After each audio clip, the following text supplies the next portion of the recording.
Բադրը ճակատամած հետո երբ Մուհամեդը վերադառնում է Մադինա, արդեն տեսնում եք, որ սա այն մարգարեն չի, որը քարոզում էր, համոզում էր, որ ճիշտը Ալլահն է, արդեն պարտադրում է, որ ճիշտը Ալլահն է։ Բայց արդեն Մուհամեդը ոնց որ դառնում է ծանոթության եւ ցկողության կենտրոն։ Ամենակարևոր սկզբունքը, որ պետք է հասկանան, բոլոր այս ուղղությունները կլինի սուննի, շիա, սուննիականության մեջ, իրենց համար այն մյուս ուղղությունը անընդունելի է։ Որտեվ անգամ բանի տեսանկյունից ավելի անընդունելի է, քան քրիստոնյան կամ հրեան։ Բարև ձեզ, այսօր Մաքուր պատմության իմ զրուցակիցը Հայկ Քոչարյանն էր, ով պատմական գիտությունների թեկնածու է եւ Երևանի Պետական համալսարանի Արաբելագիտության ֆակուլտետի արաբագիտության բաժնի վարիչը, եւ մենք այսօր խոսել ենք իսլամի մասին, իսլամի ծագման մասին, նախադրյալների մասին, խոսել ենք Մուհամեդի մասին որպես կերպար, ով այդ ամենի հիմքը դրեց, խոսել ենք իրավական եւ բարոյական համակարգի մասին իսլամի, խոսել ենք սուննի եւ շիա բաժանման մասին եւ ջիհադի մասին։ Այսինքն այդ ամբողջ հարցերը փորձել ենք այսօր ծածկել եւ կարծում եմ, որ մի քիչ բարդ կլինի ձեզ ընկալել շատ դեպքերում, որովհետեւ լրիվ այլ աշխարհը, լրիվ այլ մտածողություն է, բայց կարծում եմ շատ արդյունավետ եւ օգտակար կլինի, որովհետեւ ի վերջո, ինչպես եւ մի քանի անգամ ես շեշտեցի հաղորդման ընթացքում, մենք ապրում ենք այս միջավայրում, մենք ապրում ենք Մերձավոր Արևելքում, որը նաեւ մեծ իմասամբ նաեւ իսլամական է եւ պետք է հասկանանք ինչ միջավայրում եւ ինչ մտածողությամբ մարդկանց կողքին ենք մենք ապրում, անպայման դիտեք, շատ հետաքրքիր հաղորդում է ստացվել եւ բաժանորդագրվեք մեր բոլոր ալիքներում, որը ներքևում հղումները կան եւ սիրեք պատմությունը։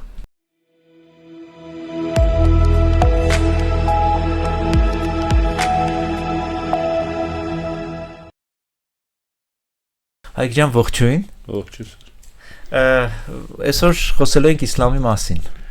Խոսենք մի թեմայի մասին, որ թվում է մենք պետք է լավ իմանանք, որովհետև հերիք չի շրջապատված ենք պետություններով, որոնք դավանում են, որոնց բնակչությունը դավանում է իսլամ, մեծ մասամբ, նաև շատ երկար պատմական ժամանակահատված հենց իսլամական պետություններում էլ ապրել ենք ու պետք է որ մեր վրա էլ դա ինչ որ ազդեցություն ունենար, երևի ունեցել է, դրա մասին է վերջում կխոսենք, բայց կուզենայի սկսեի ամենասկզբից է, որ ասում են, փաստացի մենք 7-րդ դարի սկզբում, չէ՞ ճիշտ եմ պատկերացնում, արաբական թերակղզում, այդ անապատներում կամ օազիսային քաղաքներում ծագում է մի ուսմունք, որը հետո դառնում է համաշխարհային կրոն։ Բայց միջև այդ կուզենայի հասկանալ նախ իսլամական Արաբիայի մասին, էլի, ասենք այնտեղ կար ինչ որ գաղափարական նույնականացում, թե բոլոր ամեն մի ցեղը իր հավատալիքը ուներ, այդ ջահիլիայի շրջանից եմ ասում սկսեմ։ Սկսենք մենք թեման փորձենք նենց խոսենք, որ ինքան շատ անգրկուն է, հասցնենք ամեն ինչ մասին խոսենք։ Տեսեք, բնական է, ունեք 5-րդ դար, 4-րդ դար, Մերձավոր Արևելքում իրականացող բոլոր այս process-ները, այսինքն 4-րդ դար քրիստոնեությունն է դառնում դոմինանտ շատ տարածքներում եւ հետո տեղի անում քրիստոնեության մեջ արդեն բաժանումները 5-րդ դարում եւ բնականաբար որ այդ պատկերացումները մեկ Աստծո մասին տարածվում են եւ դուրս են գալիս այն արյալից, որտեղ որ եթե փորձենք շատ հանրամատչելի խոսել, պատկերացրեք ունեք այսօրվա Պաղեստինի Իսրայելի տարածքները, որտեղ առաջանում է առաջի անգամ մեկ Աստծո մասին պատկերացումը։ Եվ դրա շուրջ ձևավորվում է մի ուսմունք, որը ի վերջո դառնում է հրեականություն, որը ձևավորվում է իր պետական կառավարումը եւ այլ, այս պայմանական ասած մերձավոր միջերկրական ծովի արևելյան հատվածն է։ Երուսաղեմ ասենք, այս լոկալիզացիա մոտավորապես այս տարածքում վերցնենք։ Սրանց հետո որոշ ժամանակ անց էլի նույն այս տարածքում միակ Աստծո մասին ուսմունքի մեջ առաջանում է անհամաձայնություն եւ հայտնում է Հիսուսը իր ուսմունքով, որը նոր բան առաջարկում։ եւ այդ ուսմունքը սկսում է տարածվել արդեն միջերկրական ծովի հյուսիսով։ Այսինքն բյուզանդական կայսրություն, Հայաստան, այսինքն եթե աշխարհագրությունը վերցնենք, մոտավորապես արևելք ու բան։ Միջերկրական ծովի արևելյան շրջան եւ հյուսիսային շրջան։ Հարավ ինքը շատ քիչ է գնում, բայց որոշ բաներ ունենք այն իմաստով, որ 4-րդ դարում ունենք, այսինքն մինչև Եթովպիա քրիստոնեության տարածումը, բայց արաբական թերակղզին ինքը բնակլիմայական տեսանկյունից շատ հարմար չի մեծ տերությունների համար։ Սա պատկերացրեք, ունեք բյուզանդական կայսրություն, Սասանյան կայսրություն, աֆրիկական մայրցամաք, եթե իջնեք Աքսումի թագավորությունը, Հաբեշտանն է, ու կա մի հատ կիսաանապատային բան, որտեղ քոչվոր ցեղեր են ապրում, որոնք առևտրով են զբաղվում եւ այլ։ Հիմա դա չի տարածում, բայց հետո բայց ինչ որ բաներ հասնում են, հատկապես այն ժամանակաշրջանի, երբ որ տեղի անում Կաղկեդոնը, նեստորականներին արտաքսում են ու պետք է արտաքսեն այդ տարածքները, որտեղ որ ոչ մի կայսրություն հավաքություններ չուներ, ոչ Սասանյաններ ունեին, ոչ բաները, բյուզանդացիներ։ Դա համար նեստորական համար սիրիական անապատ եւ Սիրիայի տարածքում քարոզը դառնում է հիմնական ու պատական չի, որ այդ տեսակի քրիստոնեությունն է ծանոթ լինում այն արաբական ցեղերին, որոնք հիմնական առևտրային ճանապարհը կապվում էր բանի հետ, սիրիական անապատով դեպի Սիրիա, Դամասկոս եւ նոր քաղաքակրթեն ժամանակվա աշխարհը։ Հիմա այդ մյուս ուսմունքն էլ ծագում է, սկսում է տարածվել, բայց երբ որ բարձրանում է ավանդական այն արեալներ, որտեղ մեկ աստծու մասին պատկերացում կար, բախվում է արդեն մեկ աստվածային քրիստոնեական պատկերացման հետ, եւ տեղ տեսնենք, որ ամենաբան բյուզանդական կայսրության սահմանն է։ Եվ փոխանցը սկսում է տարածվել միջերկրական ծովի հարավով, աֆրիկական մայրցամաքով եւ դեպի Հնդկաստան։ Այսինքն ամենահետաքրքիր, երբ որ այս երկու միաստվածական պատկերացումները իրար հանդիպում են Իսպանիայում, Անդալուսում։ Ստեղծում է մի հոյակապ մշակույթ եւ մարդկության պատմության եւ ամենահետաքրքիր շրջաններից մեկն է։ Եվ ընդդեմ հետո հետ է գալիս այդ գիտելիքի ալիքը, որը գնում է եվրոպական, այսինքն պայմանական ասած, որ եթե մեր տերմինները չխախտենք միջերկրական ծովի հյուսիսով, այդ մեծ տալիս է ռեֆորմացիա, վերածնունդ եւ այլ։ Այն մասը ուրիշնում է հարավարաբական, այսինքն հարավային շրջանով միջերկրական ծովի, ցածրին դեղ պատմական արդեն այս իրավիճակը 13-րդ դարում մոտավորապես, որ հնարավոր չի միասնական տարածք չկա գիտելիքի բան, դեռ կրվող տարվան, դեռ դրան ոնց ասած ամենակվինտեսենցիան բանը, այդ Իբն Խալդունն է Թունիսում, հա։ Դրանց են ոնց որ գիտելիքը շատ սկսում է ֆրագմենտանալ, ունդեղ տարբեր մոտեցումներ կա գիտության մեջ, թե ինչը կարելի է, ոնց կարելի է այդ մասը մեկնաբանել, բայց այս հիմա այն պատկերացումները, որոնք այն բանում, արաբական թերակղզում կար բնականաբար տարբեր տեսակի հետհանասական պատկերացումներ կային տոտեմիզմից, անեմիզմից, բոլոր տեսակիզմերից գրեթե կար այնտեղ։ Իդեպ այդ ձեր բանը պատմությունը, մակրո պատմությունը, իմ դպրոցում պատմության դասատուներն էի, որը ասում էր իզմերից ամենալավը ռևմատիզմն է, որ գիտես ինչ է։ Մնացածը դժվար է բացատրել։ Հիմա այդ բոլոր տեսակի պատկերացումները կային, բայց ինչ է, կար քրիստոնեություն էլ, այսինքն կար քրիստոնեություն, որտեղ մենք գիտենք, երբ որ Մուհամեդը սկսում է քարոզել, ինքը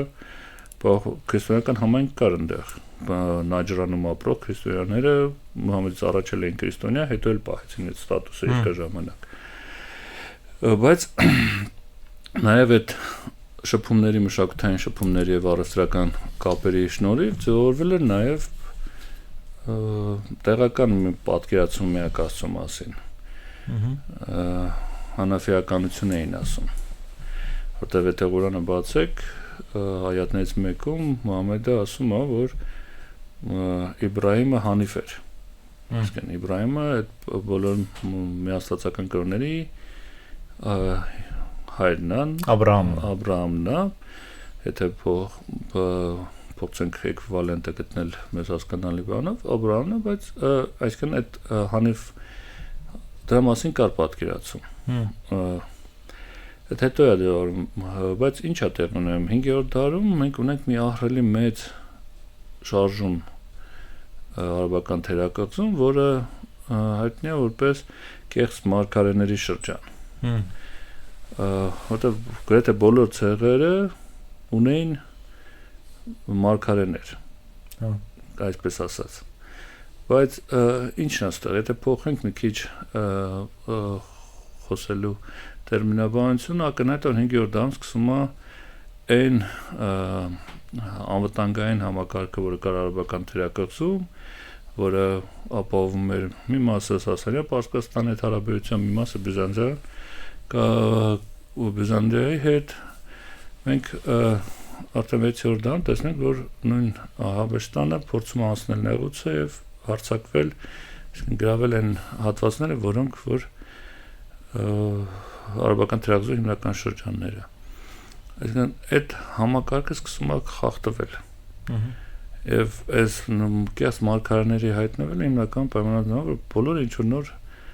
համակարգ են փորձում առաջարկեն անվտանգային։ Որ վերցնենք դա իրականում։ Այսինքն փաստը մնում է փաստ, որ այն համակարգը, որ առաջարկեց Մուհամեդը, ամենակենսունակը գտնվեց։ Որտեղ Մուհամեդը ավելի իսկն այնտեղ ու պատմության որոշակի դրվագներն էլ համապատասխան օգնեցին այս տեսակի գաղափարախոսության տալ, որտեղ կային ցեղեր, որ ունեն էլի ոչ պակաս ազդեցիկ քարոզիչներ, որոնց առաջարկած մոդելը այլն էր, իսկ ինչ էր Մուհամեդը լրիվ փոխեց համակարգը։ Ինքը առաջարկեց, որ տոհմացեղային այն հասարակարգը, որը կար, ասաց, որ այդ էլ հիմնական երաշխավորը չի անվտանգային, այլ երաշխավորը այն, որ մենք միացնում, այսինքն առանձին վերցրած ցեղը կենսունակ չի։ Բայց եթե մենք մի ընդհանուր գաղափարի շուրջ, եթե ունենք ընդհանրություններ, այդ նոր համակարգը ավելի կենսունակ գտնվի, իսկ նոր համակարգը ինչի մասին է, որ կա մեկ գերագույն հզոր ուժ, որի անունից ինքը խոսում է եւ նրան հնազանդվել է, որտեղ իսլամը հնազանդություն է։ Թարգմանվում է հնազանդություն։ Այսինքն եթե փորձենք այդ նույն բաների շատ կարճ մեկ բառով նկարագրենք, հերականությունը դա միության մասին է, չէ՞, կտակի մասին է։ Այսինքն մենք ընդունում ենք, որ դու մեկ Աստված ես, ամենազորը պայմանագիրի կնքման process է։ Քրիստոնեությունը սիրո մասին է։ Առաստված չէ, որ այդ դեմ այս մեկին ավտում է, ընդունում ես մերձավորից սիրում ես, այսինքն լեռան քարոզը սա դրա մասին է։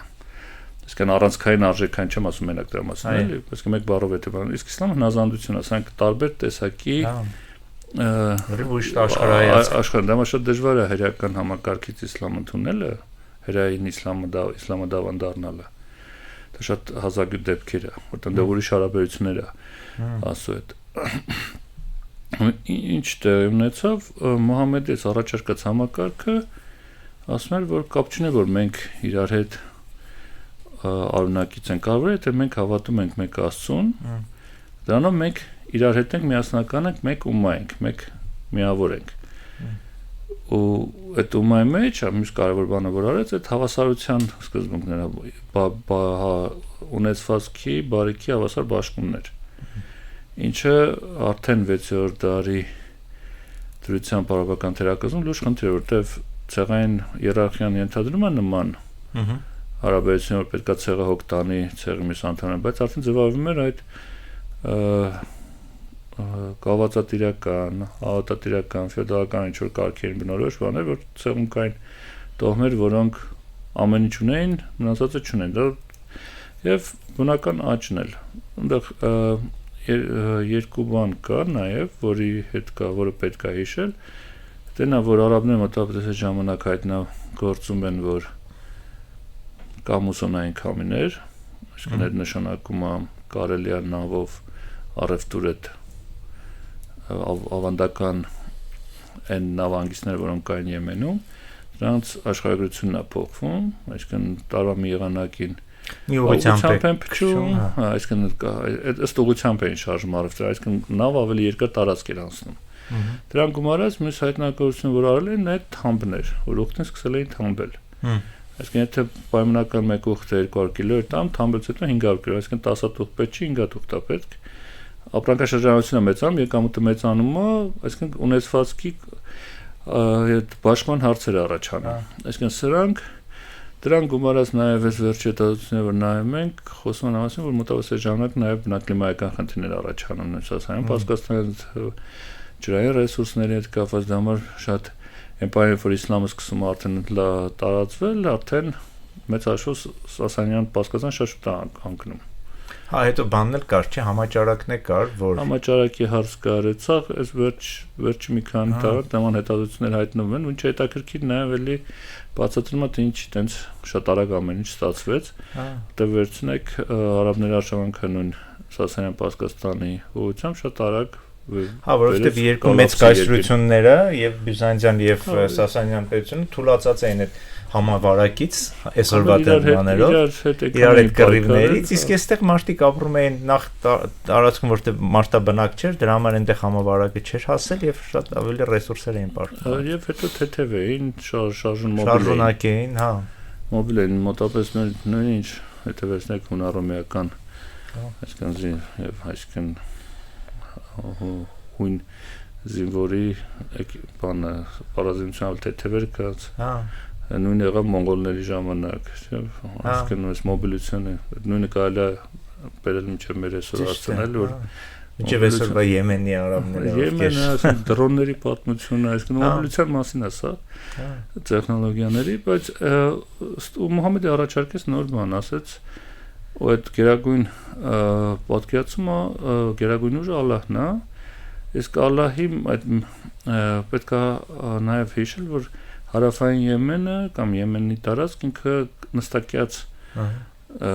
տարածքներ էին եւ այդտեղ ձևավորված էր արդեն անտիկ շրջանից կար տեղական հունարոմեական անտիկ մշակույթից էլ ազդված պանթեոններ կային ձևավորված աստվածներ, այսինքն կար պատկերացումներ գերագույն աստծո հիերարխիաների մասին կար չար, բարի, մոտապես այն ծանոթ հունական աստվածների համարժեքները տեղական իրենց ֆունկցիաներով, այսինքն մի օրում չառաջացավ Մուհամեդի քարոզը եւ տեղ գտավ, այլ կար դրա համար նախապատրաստված թե մշակութային արժեքային հենքը մյուս կարևոր բանը, որ արեց Մուհամեդը, պետք է հասկանալ, թե ինչի արաբական այդ տոհմացեղային հարաբերության ստրուկտուրան ինչպիսին էր։ Այսինքն դեռ կար հիմնական 5 դիրքեր, այսինքն կար ցեղապետ, որը որպես կանոն ամենա արդարներ իմաստուններ, այսինքն հարգանք վայելողներ, որին լսում էին։ Դա մեծն էր ծտոմի ցեղի, կար ռազմական առաջնորդ, որը մենակ կռիվների ժամանակ դառնում էր ցեղի պետին փոխարինում էր եւ սա ամենաբան իրենց մեջից հայտնի ամենա լավ ռազմիկներ, ընդունվում էր սա բոլորը լրիվ անկեղծ, որտեղ ապացուցված էին իրենց գործերով բանով եւ լինում էր նաեւ կահինը,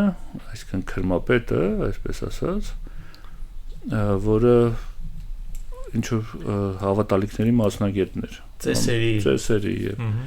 կար դատավորը, որը ադաթի եւ ավանդույթի հիշողներ, որի դիմում էին վիճելի հարցերում, եւ կար 5-րդ մարդը, որը ամենակարևորն էր երևույթի, այդ կոչվում էր պոետը, ցեղի։ Այսօրվա լեզվով եթե թարգմանենք, դա պիարշիկներ։ Այսինքն արաբական միջավայրում այդ համունենք այդ ժառանգությունը մեզ ասած, որ արաբական այսինքն ամեն տարի նույն Մեքքայից մի քիչ են կողմ, մյուս Մեքքան արդեն կենտրոն էր այն ժամանակ, ու կասկոչով վայր կա, որտեղ հավաքվում էին ցեղերը, մեծ տոննավաճառ էր, տարեկան բերում էին ամեն մեկ ինչ, բայց տրամադրում տեղում են նաև այդ երկի մրցույթները, պոետների մրցույթը, ինչ էր դա իրենց ենթարկում, հանգավորված խոսքով պոետները battle էին անում այսօրվա ասած։ Այսինքն կռվում է, վիճում են, գովում են իրենց ցեղը, պախարակում են դիմացինին։ Հիմա ում պոետը ամենալավն էր, մենք ունենք այդ ժառանգության մնացած մեզ ասած այդ գրությունները, այդ վեճերը, դա ցեղի համբավը մեծ էր։ Դամար ունենալ պոետ, այս պոետները լավ պոետ, այդ ամենակարևոր գործն էր։ Որտեվ կարող է քո ցեղը փոքր լինել, բայց պոետը լավ լինել, մեծ ցեղի պոետին պախարակեր ու նեղացներ այդ վեճի ժամանակ, ձեր համբավը դառնում էր մեծ, իսկ այնտեղ այդ տոմացեղային հարաբերության ստրուկտուրան հասարակության մեջ շատ կարևոր բան էր։ Հիմա ինչ Մուհամեդը վերցրեց այս բոլորը բան արեց, ասաց որ այդ ես եմ հիմա։ Ամբողջը մի մարդու մեջ է միավորում։ Այսինքն այդ ստրուկտուրան եթե փոխվում է, դա այսինքն այդ փաստացի մարգարեն փոխարինում է նոր ստեղծված այդ ումայի համակարգում այդ բոլորի ֆունկցիաները վրա վերցնում։ Ինչ հարց կար իրեն էին դիմում, որտեղ ինքն է միակ գիտելիքի աղբյուրը այս բaragam։ Ինքնա որ հայտնություն է ստացել ու հայտնություն է ստանում Ջիբրիլից, Գաբրիելից, հեշտակապետից ու փոխանցում է նեղության, լավ դեպքերի, վատ դեպքերի ամեն առիթով մի բան կա։ Դե պարզա որ եթե հարցում պետք է Մուհամեդին դիմել։ Եվ այստեղ քեզ ընդհատում եմ իհարկե, բայց այդ Մուհամեդի հետ կապված կարևոր է էլի, որտեղ մենք այդ նախադրյալները նշեցինք, օբյեկտիվ պատճառները, բայց նաև սուբյեկտիվն է էլի կարևոր։ Ասենք հասկանանք իր ֆիգուրը։ Երևի այնուամենայնիվ այն մարդը պետք է ունենար նաև շատ այսպես քաղաքական առաջնորդի, ռետորի, պոետի, նաև քո ասած երևի հատկանիշները, որ կարողանար ստրատեգիական մտածողություն պետք է ունենար, որ դա ամեն չաներ։ Մի երկու խոսք իր մասին կասես։ Նայեք, հիմա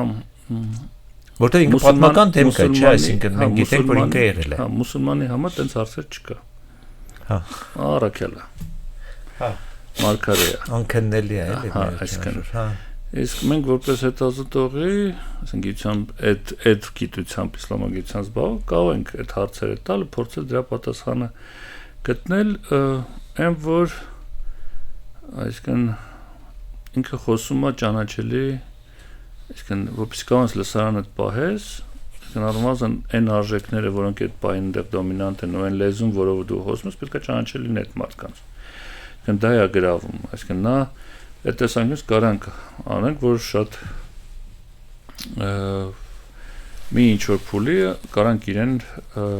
ընդհանրապես երկու տեսակ քարոզները երկու մասի է բաժանում Մուհամեդի, բայց Մուհամեդը երբ որ սկսում առաջի քարոզը ստանալ, մեծ է, 40 տարեկան է մոտավորապես։ Մուհամեդի մասին ինչ-որ գիտենք մոտավորապես 610 սականներից 610 սական Մուհամեդի մասին ինչ-որ գիտենք, այդ հետո է գրվել։ Post-factum գրված է իրա մինչև մարգարե լինելու շրջանը։ Ինչ գիտենք, որ Կուրեյշ ցեղից էր, շատ վաղ հասակում գործունում է հորը, ինչի արդյունքում հայտնում է պապուղ խնամակալության տակ, հետո այց կատարելու ընթացքում հոր գերեզմանին մայրն է մահանում, տենց որպանում է լինում է պապուղ խնամակալության տակ, չունենք ոչ մի հայտնի պատմություն, որ նա այսինքն ռազմական գործողությունների է մասնակցել եւ գիտենք, որ որոշակի առևտրով էր զբաղվում, բայց որոշակի տարիքում անցնում է առևտրական ծառայության, այսպես ասած, գործի անցնում Խադիջայի մոտ, որ հետո պետքա դառնա իր կինը։ Խադիջան մեքքայական մեծահարուստ ընտանիքի ներկայացուցիչ է, հայտնի այսօրվա տերմինով ասած բիզնես woman-ը, իսկն կարավաններ ունի, որ առևտրով զբաղվում, Մուհամեդը ասում է, Խադիջան նկատում է Մուհամեդի որոշակի, այսինքն տաղանդները կապված այս գործերը, եւ վերցնում է, հետո նաեւ դառնում է, հետո ամուսնանում են իրար հետ, բայց ավանդույթ ասում է Խադիջան բավական մի քիչ մեծ տարիքով մեծ էր Մուհամեդից, Բայց այս ամուսնության, այս Խադիջա Մոհամմեդի այս ընտանեկան պատմությունը հետաքրքրն է, որ Մոհամմեդը այդ մոտավորապես 40 տարեկան հասակում արդեն մեկ է սկսում է առանձնանալ պատմեմ, որ Ղուրանում էլ կա, որ դողերոսքներ ունենում ինչը ժամանակին սովետական աթեստական միտքը բաներ անում տարբեր հիվանդություններ էր վերագրում բայց կամ մերժում էր ընդհանրապես գոյություն Մոհամմեդի նույն լավ է գրքերն են գրած այդ շրջանից որ այսօր ծիծաղեն առաջացնում շատ հարցերում բայց տեսեք Մոհամմեդը տենց առանձնանում է մտքերում գնում դες միահերթական անգամ առանձնանալուց մեկ հայ կողքի հերա քարանձավ կար լեր կար որտեղ քարանձավը լեր ասածը այսինքն ինչ բլուր է տենց մեծ լեր չի առանձնանում է տեղ ու ձայնը լսում Էսա համարում է ձայնը դա ասում է նրան, որ վեր կաց կարթա քո տիրոջ անունով սովորացում է ինչը որը սովորացրել է գրչով եւ այսինքն 96-րդ սուրան է ամբողջությամբ Ղուրանի Մոհամմեդը վախենում է գալիս է տուն վախեցած որտեվ այն հասարակություն որտեղ ինքը որ ապրում է այդ նախաիսլամական մի տոհմացեղային հարաբերությունը այդպես դենել լսում են մենակ այն վերջի խմբի մարդիկ են պոետները որոնք համարվում են այդ հասարակության մաջնուններ մաջնունը բառացի եթե թարգմանենք կա շատ հաճախ խենթ են թարգմանում բայց մաջնուն բառացին ժամանակ ջինը մեջդ մտած Ջինավորված ես, դիվահար ես, ավելի ճիշտ կլինի դիվահար։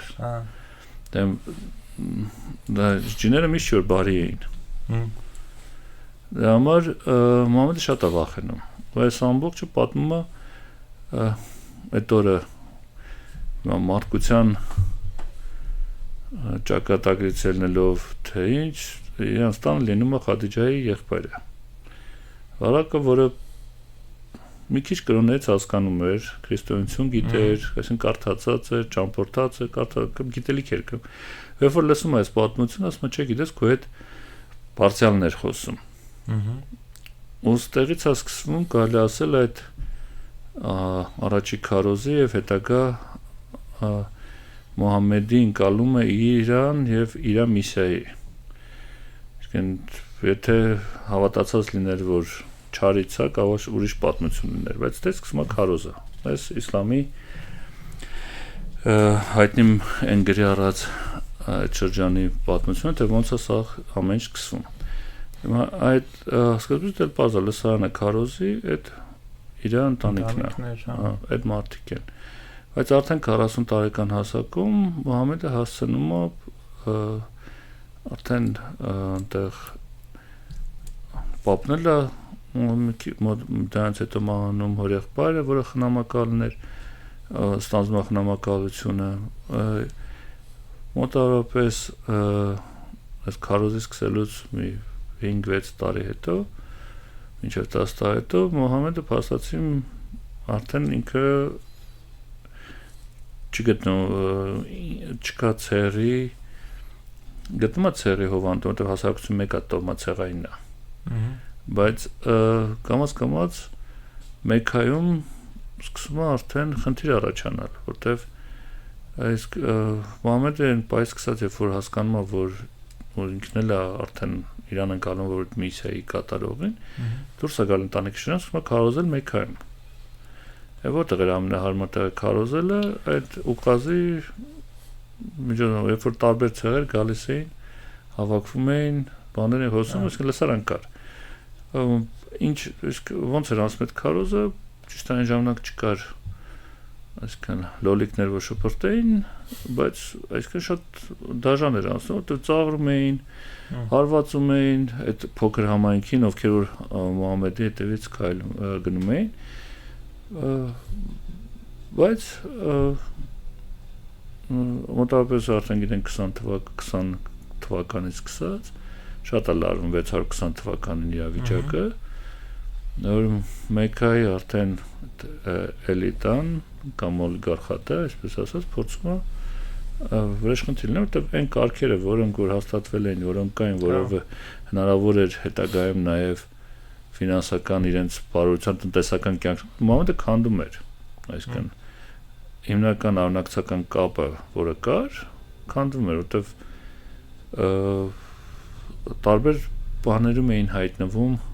ընտանիքի անդամներ, այսինքն հայրը կարող է լիներ հեթանոս, որդին լիներ մուսուլման Մուհամեդին հարած,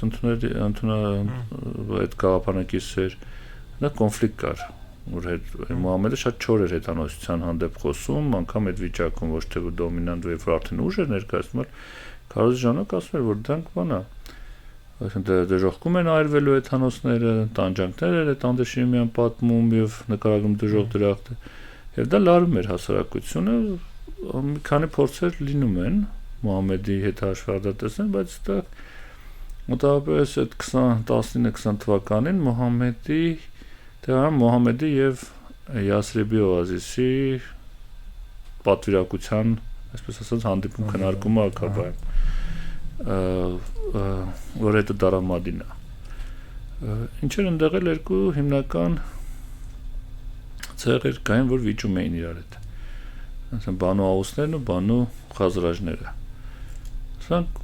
վիճում էին, բայց չեն հիշում ինչի, այսինքն դա արունակցական կռվի ինչի շուրջ է, բայց այնա որ Յասրիբի օազիսում նաև կար երրորդ ցեղը, Բանու Կայնուկա, որը հրյադավան էր։ Այսինքն հրյականության մասին պատկերացում կար։ Ամենամեծ հավանականությունն է, որ այս երկու ցեղերը լսել էին այդ միսիայի մասին,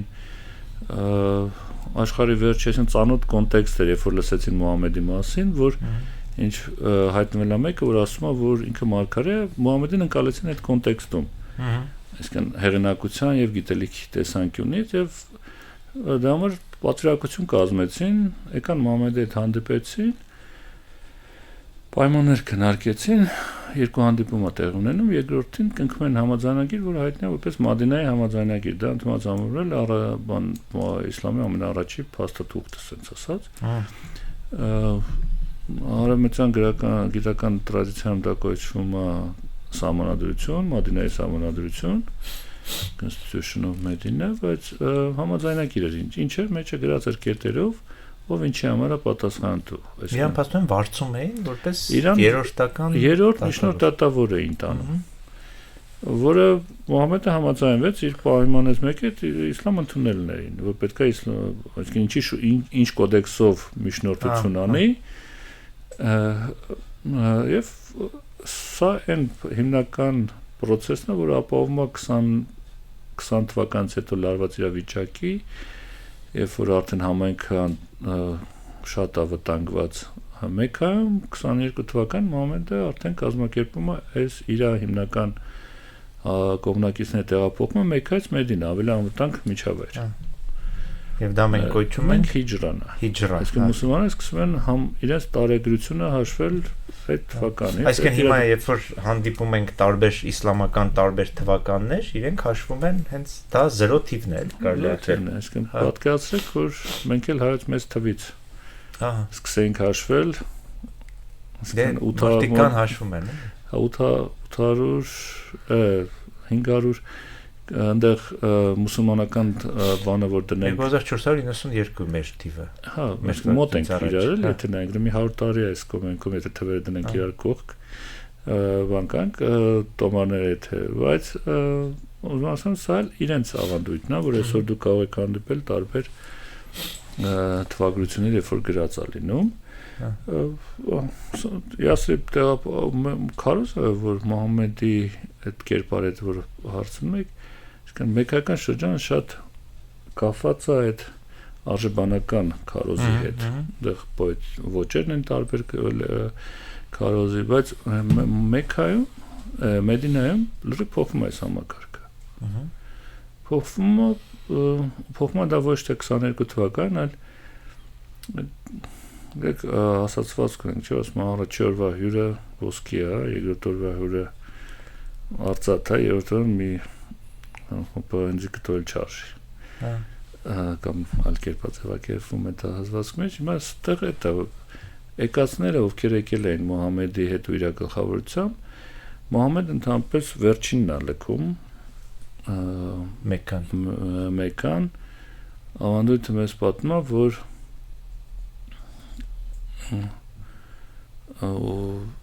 Մոհամեդը Աբու Բաքրի հետ իր ամենատարեց եւ էլ ազդեցիկ մարդու հետ Մեքքայում դուրս է գալիս վերջինը Մեքքայից, դա երկար պատմություն կա, ոնց են այդ Մեքքայից մենա 400 կիլոմետր է։ Ոնց են անցնում, անգամ ճանապարհը լավ չգիտեն, այդ ուղեկցող են ունենում, եւ այդ կերպարը շատ լավ է տեսան նկարագրում է Բալշակովը մի դրվագ ունի, երբ որ ասում է արևածագին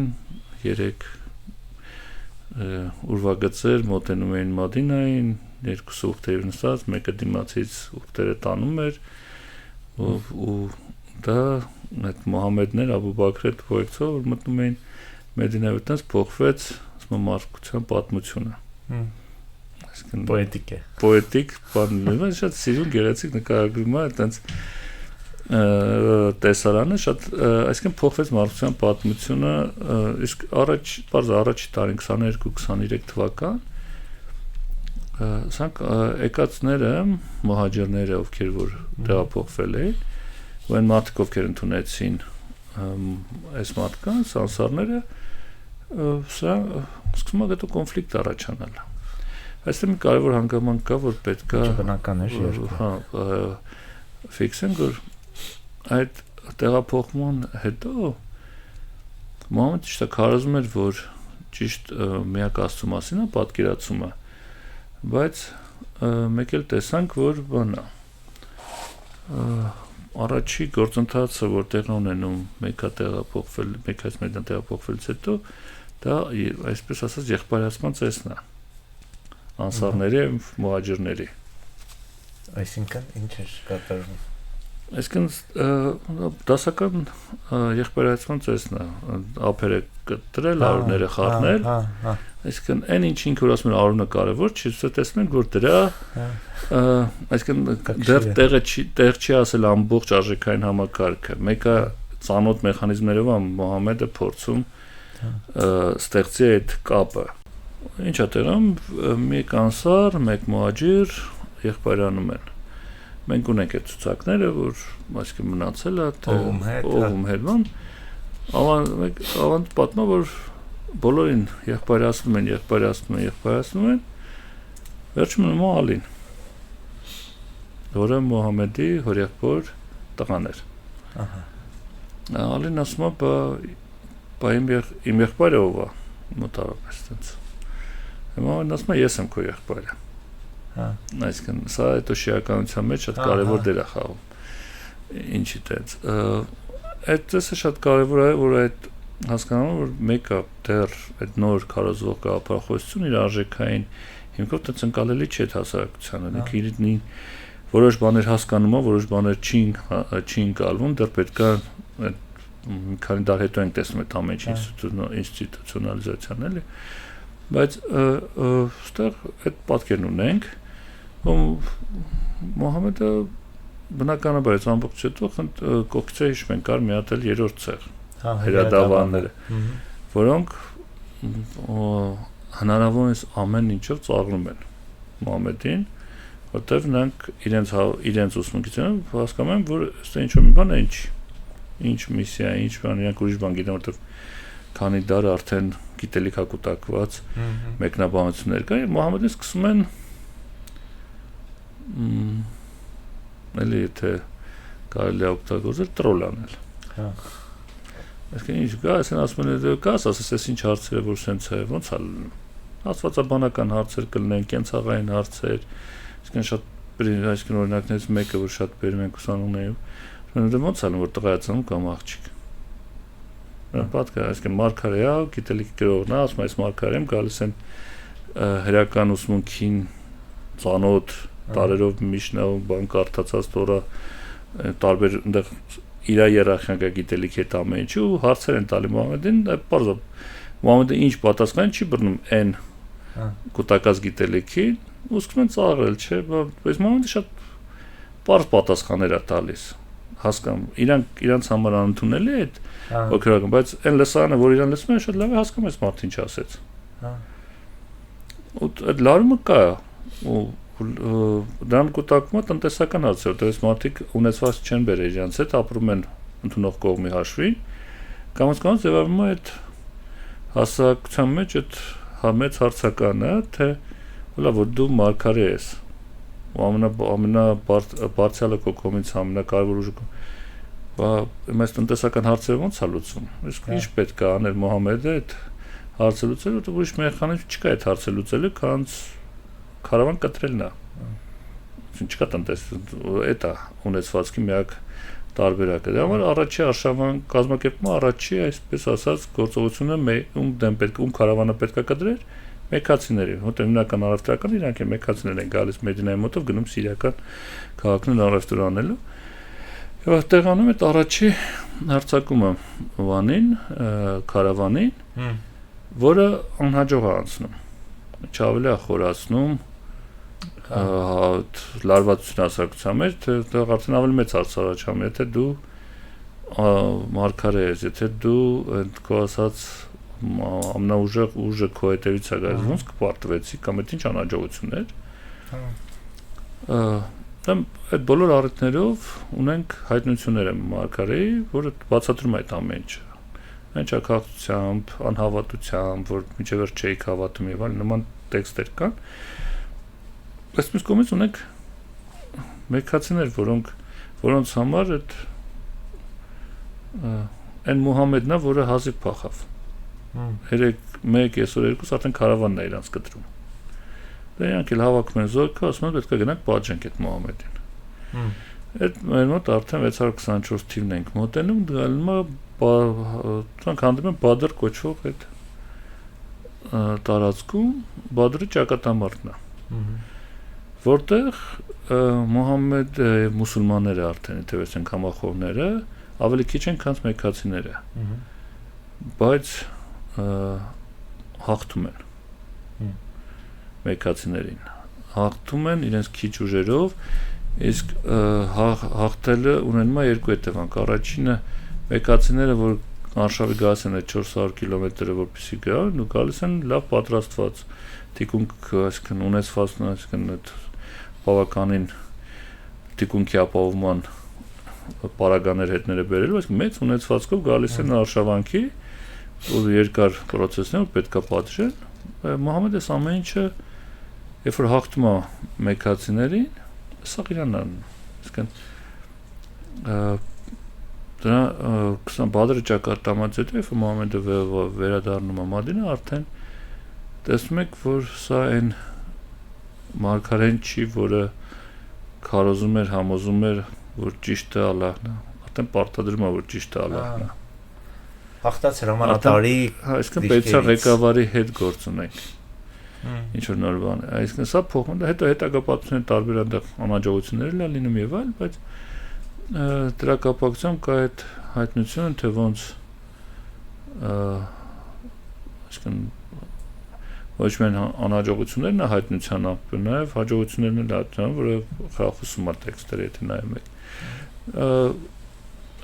Սա 7-րդ դարն է։ Հիմա սրան զուգահեռ իրական զուգահեռ մենք ունենք Սեբեոս, որը 7-րդ դար է։ Ու Սեբեոսը, որ պատմում է այն հերու ասում է Արաբստանում մի հատ հագարացի կա, որը ասում է, որ ինքը մարգարե է։ Բայց հետո սկսում է թվարկել նենց բաներ, որոնք որ այսինքն կապված է արժեքաբանական, այսինքն ինչն է ճիշտ, ինչն է հարամ, ինչն է հալալ։ Ինչը մի քիչ կասկածներ է սկսում առաջացնել 7-րդ դարի պարագայում այդ ամեն ինչ իմանալ Հայաստանը։ Դա համար Սեբեոսի հետ կապված շատ հարցեր կան, գիտեք։ Ավելի ուշ շրջանի ավելացումներ կարող են ուրիշ ուշ շրջանա թե մուսուլման կար կողքը նստած որը պատմում էր էտել ճիշտ է թե կամ մեր մյուս տարբերակը Սեբեոսի հեղինակա թե հավաքական բանը այսինքն Բայց դրանք ոնց է պատմագիտական խոսա, բայց մուսուլմանական տրադիցիա տեսանկյունից իրենց համար շատ կարևոր է այս հանգամանքը, որտեղ դուք ունեք մոտավորապես ընդունված նույն ժամանակաշրջանի Մուհամեդի ժամանակաշրջանի պատմիչ, ոչ արաբ, հայ,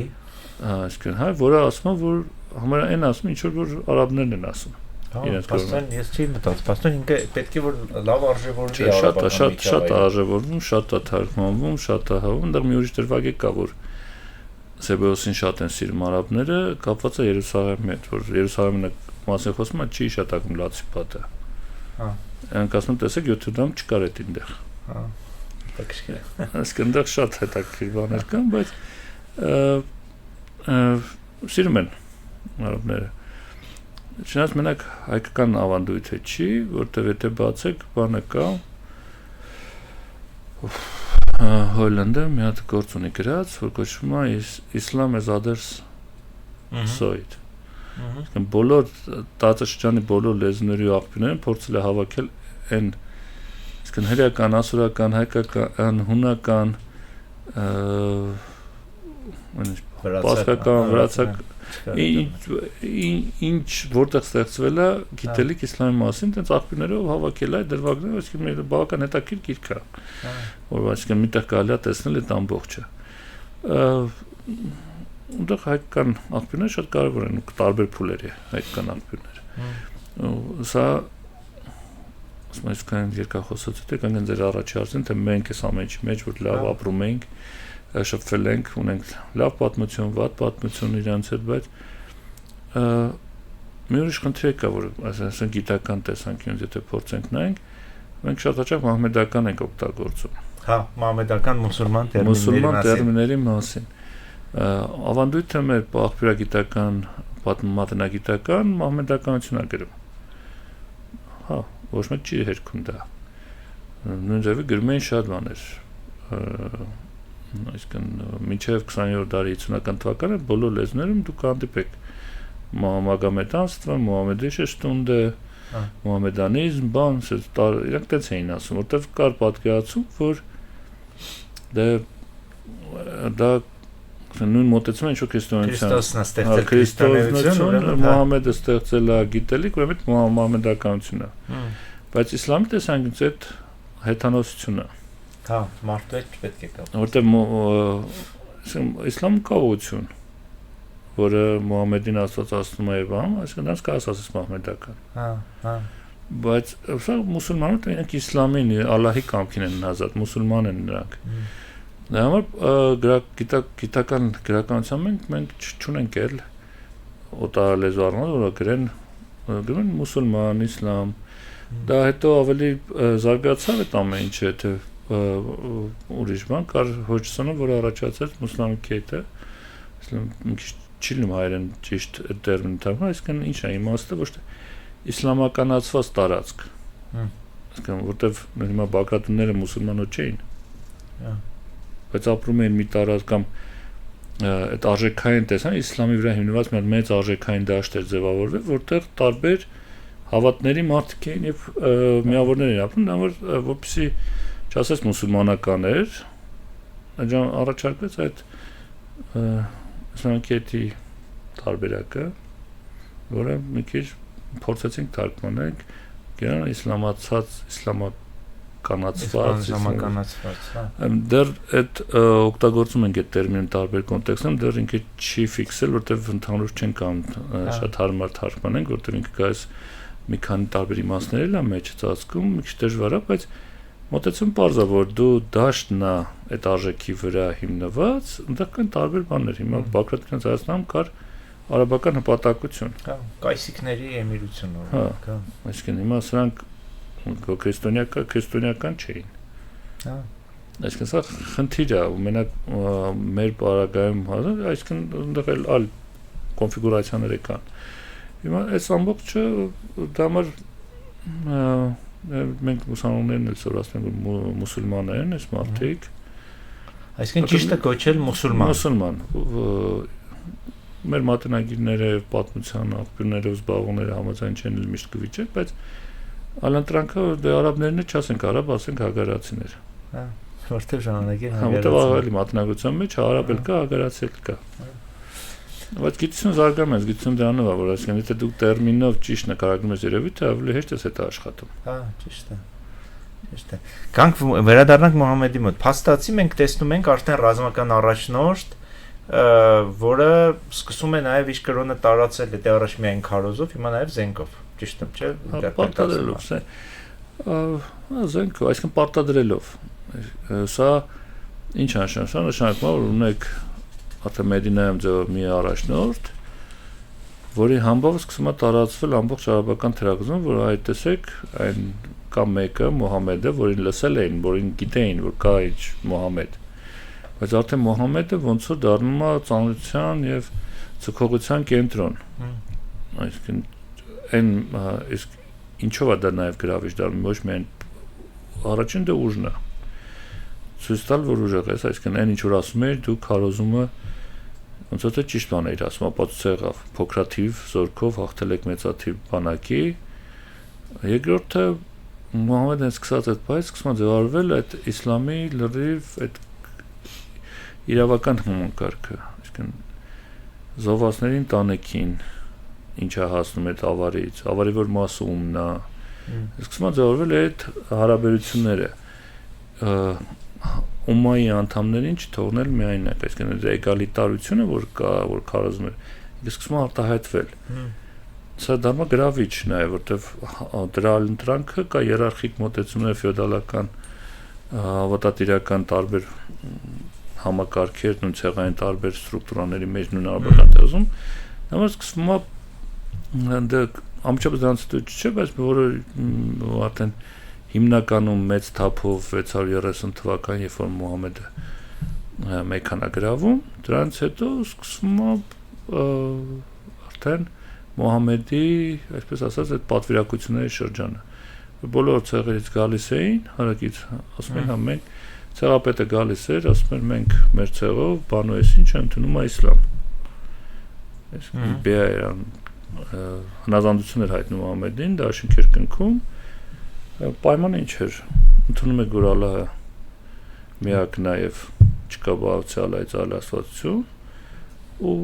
մեր հովանու տակ եք մուսուլման, որտեվ դա դառնում եք ումմայի անդամ, իսկ ումման պաշտպանում է իր անդամներին, նույն սկզբում ինչ-որ ցեղային։ Համար դուք կարող է հանդիպեն ու շատ են դրա վրա զարմանում, որ Մուհամեդը ուներ մոտ 100 քանի կին։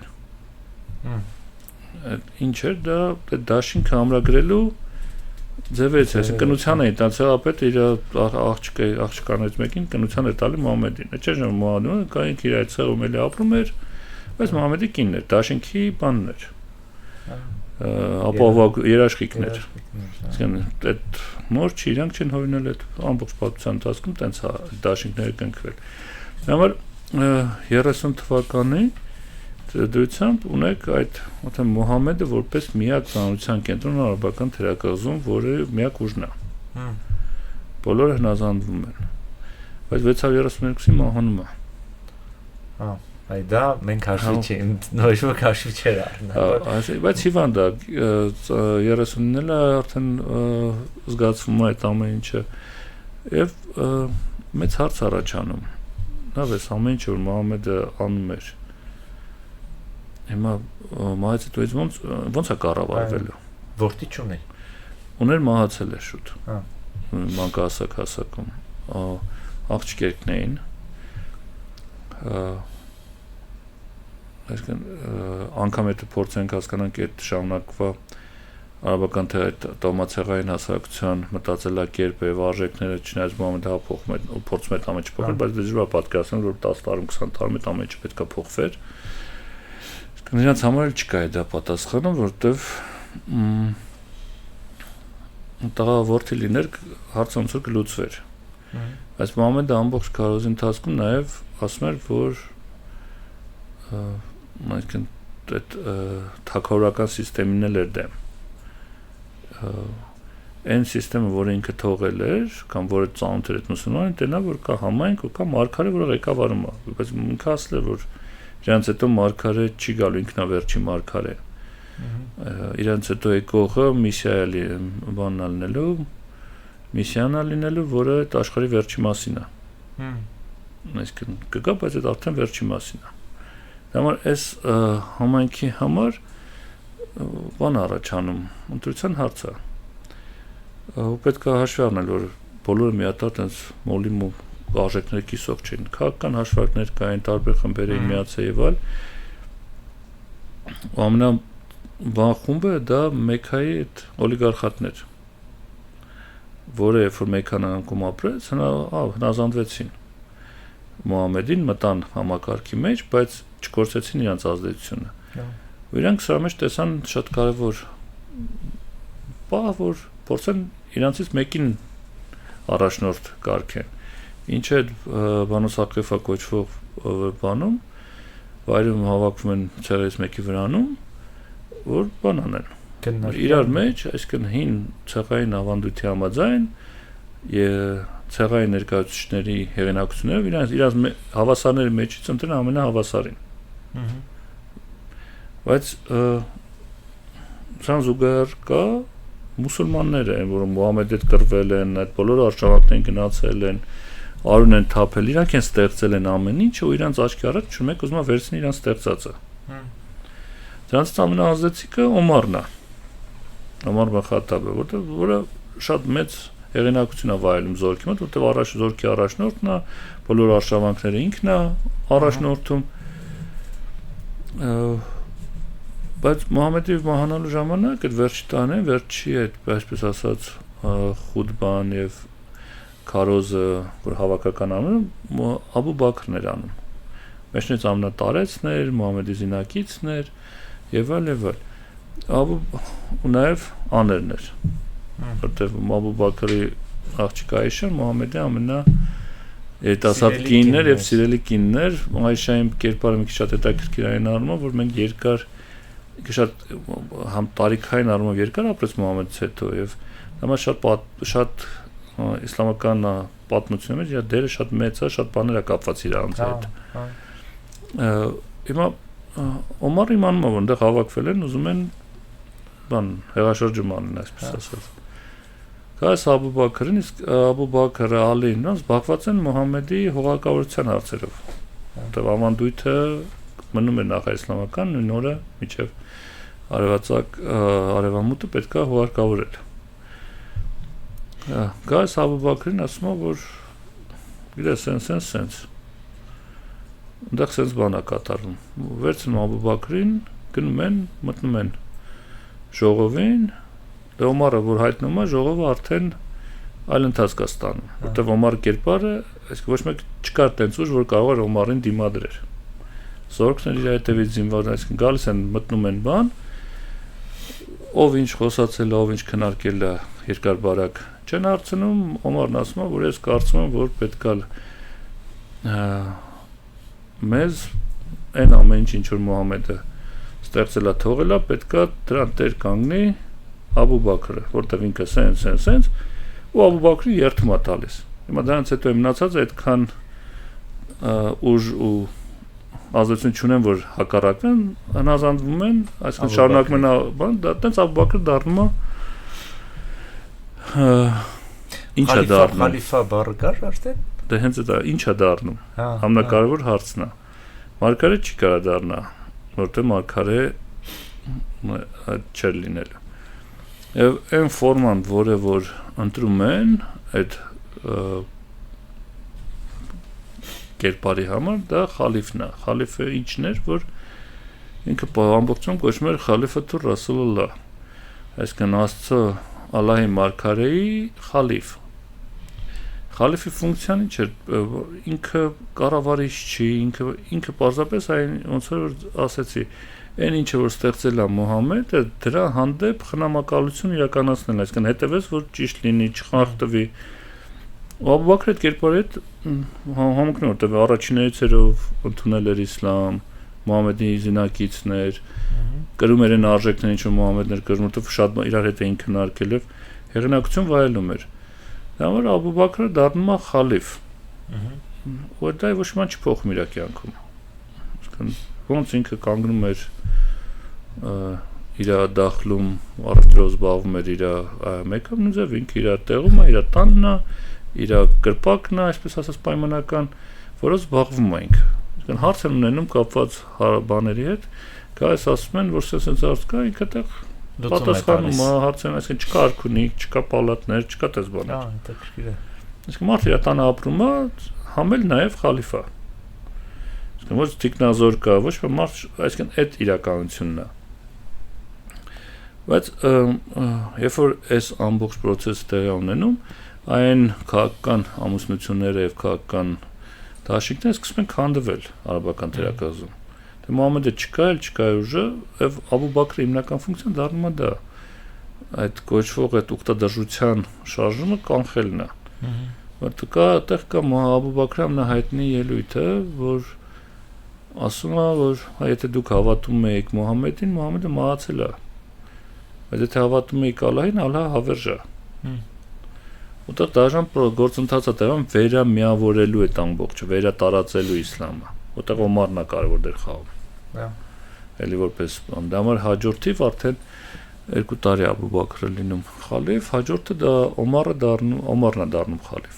Այնտեղ ուրիշ սխեմայով են։ Եվ արդեն կենտրոնացնում է ամբողջ ուժը եւ ֆորմալ եւ ոչ ֆորմալ իր ձեռքում։ Այնտեղ հետաքրքիր է ինքը որ դառնում է խալիֆ, ինքը դառնում է խալիֆը თუ Ռասուլուլլահ, այսինքն ինքը դառնում է Ալլահի մարգարեի խալիֆի խալիֆ։ Այսինքն դեռ բայց որոշակ ժամ հետո փոխվում է, նո դառնում է Ամիր al-Մոմինին, էլի, բան հավատացյալների էմիր։ Ինքը շատ է տեմ, որտեվ երկար է, չէ, խալիֆը Ռասուլուլլահ, Ամիր al-Մոմինին կեպ հետո արդեն Օսմանով գաս, արդեն այդ տենում է փոխվում է։ Այսինքն այդ գերագույն իշխանության տրանսֆորմացիան է տեղ ունենում։ Դրան զուգահեռ այդ առաջի process-ներին կա Ալի կողմնակիցներ, որոնք ասում են, չէ, դուք սխալ եք անում, ոչ Օմարն է ճիշտ, ոչ Աբու Բաքրը, ոչ մնացածը, դա Ալին պետք է լինի։ Ով էր Ալին, այդ նորից հիշեցնենք։ Ալին Մուհամեդի հորեղբոր տղան էր։ Առաջի որը շատ մանկահասակ հասակից գտնվել է Մուհամեդի խնամակալության տակ, Ալին այն մարդն էր, որը գիտակից կյանքում արդեն մուսուլման էր, բոլորը են, ասենք որ խոսում ենք, բոլորը իսլամ դառել են, ընդունել են, բայց սա այսինքն ոչ այսինքն մանկահասակությունից հետո մի անգամից դա իսլամի մեջ է հայտնվել եւ կրում է այդ արժեքները։ Օրինակ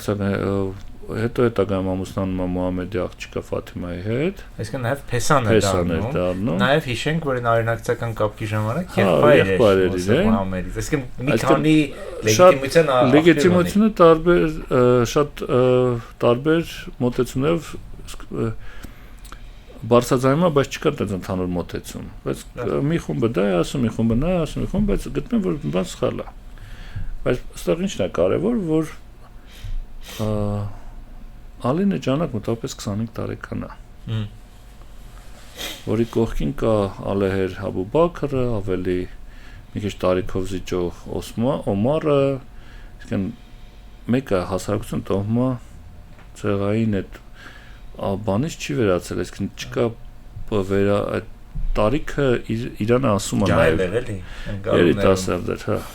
շատ ջահել չէր, որտեվ իրանց տրամաբանության մեջ արաբական ջահելը այդ նախաիսլամական տագետն է, էլի։ Լավ։ Ինքը գիտելիքի կրողն էր։ Բայց այս լեգիտիմության, գերագույն իշխանության հարցն է։ Ով իրավունք ունի ղեկավարի ումման։ Այսինքն այն ճյուղը, որ Աբու Բաքրից, Օմարով, Օսմանով շարժվեց, սրանք ձևավորեցին այդ միտեղ ներկայացչական ընտրության ձևը, միտեղ ուղիղ ընտրության ձևը, իշխանության ձևավորման մոդելը։ Այն խումբը, որ համաձայն չէր, սա գտնում էր, որ այն աստվածային նախախնամությունը, որը որ ընտրել էր Հաշիմյան տոհմից, Կուրեյշ ցեղի Կուրեյշներից Հաշիմյաններից Մուհամեդին, Անունակցական այդ լեգիտիմության կապով պետքա փոխանցված լինի Ալին, որտեղ Ալին ամնամոտիկ կանգնած կերպաբան այդ անունակցական կապով Մուհամեդին։ Այդ նախախնամությունը անպայման փոխանցվել է տեղ ու լեգիտիմությունը ստեղ է։ Ինչ էր, այս երկու մոդելները շատ կարևոր մոդելներ են, որտեղ այն ճյուղը դարձավ սուննիական իսլամ, սա հետագայում դառնում է շիական իսլամ։ Ինչն է այնտեղ ամենակարևոր մոդելը ընտրության, որ եթե դու նախախնամության գիծը կապում ես եւ շարունակվում է, ասեն շիականության մեջ, լեգիտիմության աղբյուրը Ալլահից է։ Իսկ դա համար իմամները իրանք շատ ադապտացիա տեսանկյունից շատ ցանկացած իմամի որոշում քննարկման ենթակա չի եւ կիրառելի է։ Որտեղ ինքն դրած է իր լեգիտիմության կապը այդ նախախնամության գծով բարձրալի հետ։ Այս Ալիից եկող սերունդները եւ այլ։ Սուննիական համակարգ ինքը ստացվում է, որ ունես տրված գիտելիքի տիրույթ, դու իր մեջ պետքա գտնես հարցի լուծումը։ Դա համար ստես ծնվում է այդ ռադիկալ եւ ծայրահեղ մեկնաբանությունները, որտեղ եթե գիտելիքի այդքան բանը սահմանափակ է, սահմանափակ չի, որտեղ սուննիական տրադիցիան ասում է, որ դա ամեն ինչ որ տրվել է կա։ Ունդեր սկսում է զարգանալ, որ կա մեկնաբանես, հասկանաս, էս անես, մեկը դեմ է, մեկը կողմ է, չկա ինստիտուցիոնալիզացված բան, որ ճիշտը սա է։ Եթե դուք շատ եք տարածված այդ գաղափարախոսությունը, այս տեսակ եք մեկնաբանում, ճիշտ է, այդ բանը դուք եք, մեկը գավել շատ ինքնանոց, կամ իսլամը չունի այդ հերետիկոսության կամ աղանդների ինստիտուտը, չկա տիեզերական ժողով, որ հավաքվեն որոշեն, ասեն, էսի է ճիշտ է, մնացածը բան են։ Մեկնաբանության հարցը, մեկնաբանում են նույն բանը, Ղուրանը, հադիսները բանը։ Համոզիչ է, գրավիչ է, լսանդ մեծ է, այդ ուղղությունն է։ Դա մատ ուղղությունները բոլորը հավասար գոյություն իրավունք ունեին եւ կային։ Բայց նորի մտնել ամենաբարդ հարցն է ադապտացիայի տեսանկյունից։ Սուննիական իսլամը ձևակերպում է այդ բիդայի սկզբունքը, բիդան այդ նորարարությունը արգելում է նոր բանը։ Ամեն նոր չէ, բայց այդ նորի կոնցեպտը, որ դժվար է մտնում։ Ամեն ինչ կարաս ասես բիդա չընդունես։ Բայց ուղղություն կա, որ նույն բանը կարող ընդունի, դա համար տարբերվում են այդ ուղղությունները, բայց շիական մոդելում այդ խնդիրը չկա, որտեղ իմամի լեգիտիմությունը հնարավորություն է տալիս դա մտցնել, դարձնել իրավական համակարգի մաս։ Դա համար ծայրահեղական դրսևորումները այս երկու կոնցեպտի մեջ շատ տարբեր են։ Իսկ երբ որ ասում են սուննիական ծայրահեղական շարժում, սա ծայրահեղական այդ կիրառման սկզբունքները տրված դաշտում հարցի լուծում գտնելը։ Ինչը չկա շիական իսլամում։ Շիական ծայրահեղականությունը կապված է ղուլատների հետ, որտեղ ծայրահեղականությունը համարվում Ալիին, Մուհամեդին կամ ինչ-որ մի իմամին աստվածացումը։ Ոչ թե ռադիկալ այն իմաստով, որ սուննիական ռադիկալ կամ գիտելիքի ինտերպրետացիա է։ Դա մասը շատ հետաքրքիր համակարգեր են։ Այս երկու համակարգերի մեջ, երբ որ արդեն Օսմանն է լինում խալիֆ 644-ից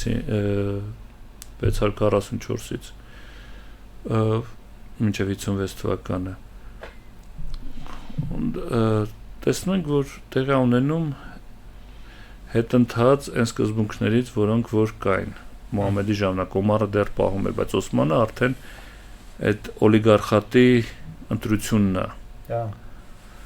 որը սկսում է արդեն նշանակել պաշտոնների ոչ թե